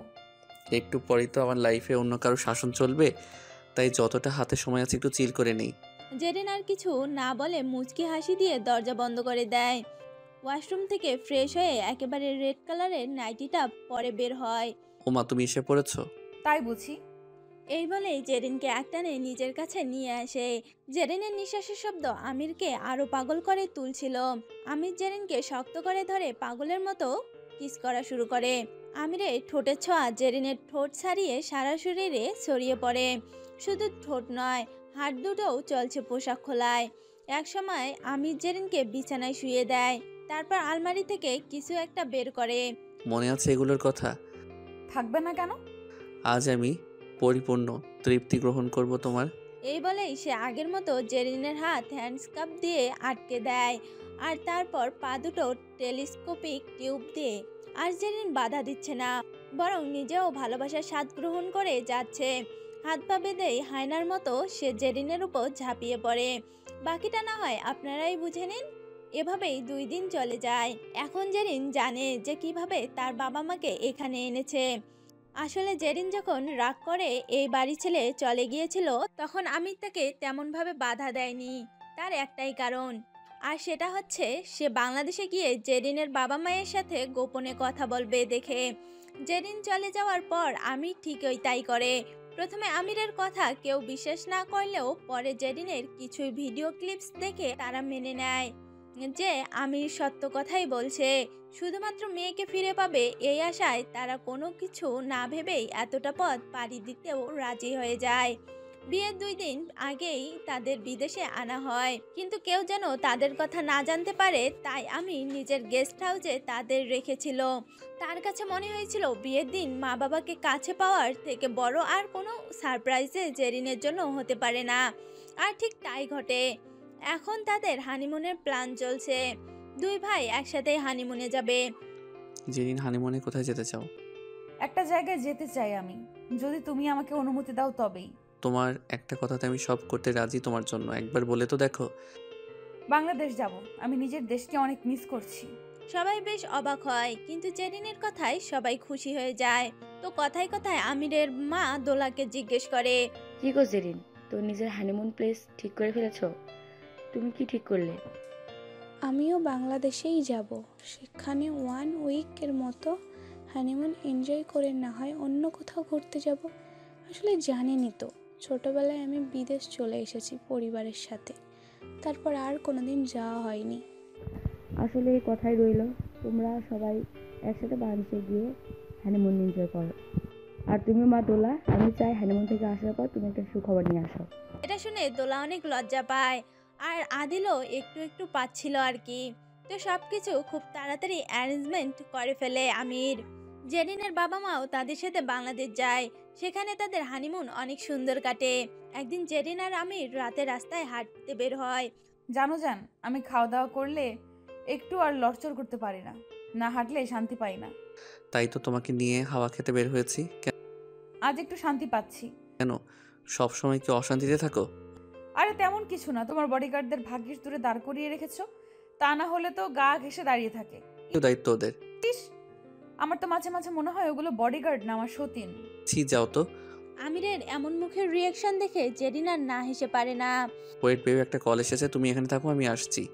জেরিন ভালো মেয়ের মতো রাস্তার কোণে দাঁড়িয়ে থাকে। হঠাৎ তখনই পেছন থেকে জেরিন বলে কেউ একজন ডাক দেয়, যা দেখে জেরিন পেছনে তাকাতেই অনেক অবাক হয়। তুমি এখানে? অনেক খুঁজেছি তোমাকে, পাগলের মতো করে খুঁজেছি। আমি আর কোনোদিন তোমাকে চোখের আড়াল হতে দেব না। অনেক দেরি হয়ে গিয়েছে। মানে? জেরিন কিছু বলে ওঠার আগেই আমির তার কাছে আসে। কে উনি? আমি ওর হাজবেন্ড। হোয়াট? মানে কি? আর আমি প্রেগনেন্টও। ভুলে যাও আমাকে জীবনে একটা দুঃস্বপ্ন ভেবে। হ্যাঁ, তুমি সত্যিই আমার জীবনে প্রথম ভালোবাসা ছিলে, কিন্তু ভাগ্যে যা ছিল তাই হয়েছে। যাই হোক, বাই। নতুন করে তুমি জীবন শুরু করলে আমি অনেক বেশি হ্যাপি হব। আমিরও সবটা বুঝতে পেরে যায়, তাই আর কোনো কথা না বলে জেরিনকে নিয়ে সেখান থেকে চলে যায়। নির্বাক দৃষ্টিতে আয়মান জেরিনের দিকে তাকিয়ে থাকে। তার স্বপ্নের মেয়েটা আজ অন্য কারোর। এভাবেই 15 দিন মতো বাংলাদেশে থাকার সুযোগ হয় জেরিনের। আয়মানের আর খোঁজ পায়নি জেরিন। আর দোলা এবং আদিল 7 দিন বেরিয়েই সুইজারল্যান্ড ঘুরতে চলে গিয়েছিল। এদিকে আমিরের সব কাজ পড়ে আছে, তাই মন না চাইলেও জেরিনকে ফিরে যেতে হয়। সব মেয়েই এই সময়টা মায়ের বাড়িতে কাটাতে চায়, কিন্তু এখানে ডিস্টেন্সটা একটু বেশি। যাই হোক, বেড়ানো শেষ করে আবারও নিজেদের বাড়ি ফিরে যায় তারা। এভাবেই দিন কাটতে লাগে। দেখতে দেখতে 7 মাস পেরিয়ে যায়। ডেলিভারি হতে আর বেশি দিন বাকি নেই। যেন আমির, দোলা আর আদিলের নাকি আজকের দিনেই প্রথম রিলেশন শুরু হয়েছিল। এখনও তারা সেই দিনটাকে মনে রেখেছে। আর দোলা আদিলকে সারপ্রাইজ দেওয়ার জন্য রাতে একটা পার্টির আয়োজন করেছে। কোথায় হবে? আরে ছাদে হবে, কারণ আমি বলে দিয়েছি বাইরে যেতে পারবো না, শরীর চলে না আমার। আচ্ছা ঠিক আছে, আমি তাড়াতাড়ি আজ বাড়ি ফিরে আসবো। এই বলে সে জেরিনের কপালে আর পেটে চুমু দিয়ে অফিসে চলে যায়। আর আদিল এবং তার বাবাও তার সাথেই অফিসে যায়। রাতে সবাই বাড়ি ফিরলে আদিলকে দোলাসহ বাকিরা সুপারিশ দেয়। হায় আল্লাহ, আমার তো মনেই নেই। হঠাৎ জেরিনের জানি কেমন পেন ফিল হয়। প্রথম দিকে কম হলেও আস্তে আস্তে বেড়ে যায়। আমির, পেটে অনেক পেইন করছে, আমি পারছি না আর। তাড়াতাড়ি করে জেরিনকে হাসপাতালে নিয়ে যাওয়া হয়। সকলের মাথায় টেনশন, কারণ জেরিনের ডেলিভারি পেন শুরু হয়েছিল। আর তাই তাকে ওটিতে নিয়ে যাওয়া হয়। ঘন্টার পর ঘন্টা বাইরে ওয়েট করার পর এক সময় ভেতর থেকে ডাক্তার বেরিয়ে আসে। কনগ্রাচুলেশন মিস্টার ইমির, আপনার ফুটফুটে একটা মেয়ে হয়েছে। এই নো কেমন আছে? চিন্তা করবেন না, নর্মাল ডেলিভারি হয়েছে, মা সন্তান সবাই সুস্থ। এক এক করে ভিতরে যায়। আদিল এই নিউজ ফোন করে জেরিনের পরিবারকেও জানিয়ে দেয়। সবাই অনেক খুশি হয়ে যায়। সব ঠিকঠাক করে যখন জেরিনকে কেবিনে আনা হয়, তখন সবাই এক এক করে ভেতরে আসে। মেয়েটা দেখতে একদম তোমার মতো সুন্দর হয়েছে জান। হ্যাঁ, কিন্তু স্বভাব পেয়েছে তোমার। কেন, আমি কি করলাম আবার? দেখো না, তোমার যেমন ধৈর্য নেই, এরও ঠিক একই অবস্থা। সময় হওয়ার আগেই চলে এসেছে। মাকে একটু পার্টিটা অ্যাটেন্ড পর্যন্ত করতে দিল না, এনজয় পর্যন্ত করতে দেয়নি। সরি দোলা আর আদিল, তোমাদের পার্টিটা নষ্ট হয়ে গেল। আরে কি সব যে বলো, এই বাচ্চাটার থেকে আর বড় এনজয় কি হতে পারে? যাই হোক, ও কিন্তু অনেক কিউট। ইস, আমার তো ওকে ছেড়ে যেতে ইচ্ছেই করছে না। কি আদিল, তুমি চুপ করে আছো কেন? না, তেমন কিছু হয়নি। চাচু ভাইয়ের ফিলিংসটাই আলাদা। মনে মনে আদিল অনেক গিল্টি ফিল করছে।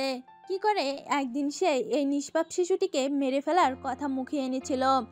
হঠাৎ করে দোলা আদিলের হাত ধরে বলে, যেহেতু এখানে আছে তাহলে তোমাকে আরেকটা সারপ্রাইজ তো দেওয়াই যায়। মানে আবার কিসের সারপ্রাইজ দিবে? আমি প্রেগনেন্ট। এই বলেই সে প্রেগন্যান্ট নিউজটা আদিলের হাতে দেয়। সবাই যেমন বেশি খুশি ছিল, তেমনি আরো অনেক বেশি খুশি এবং অবাকও হয়। আল্লাহ, আজ দেখো শুধু হ্যাপি নিউজ আসছে।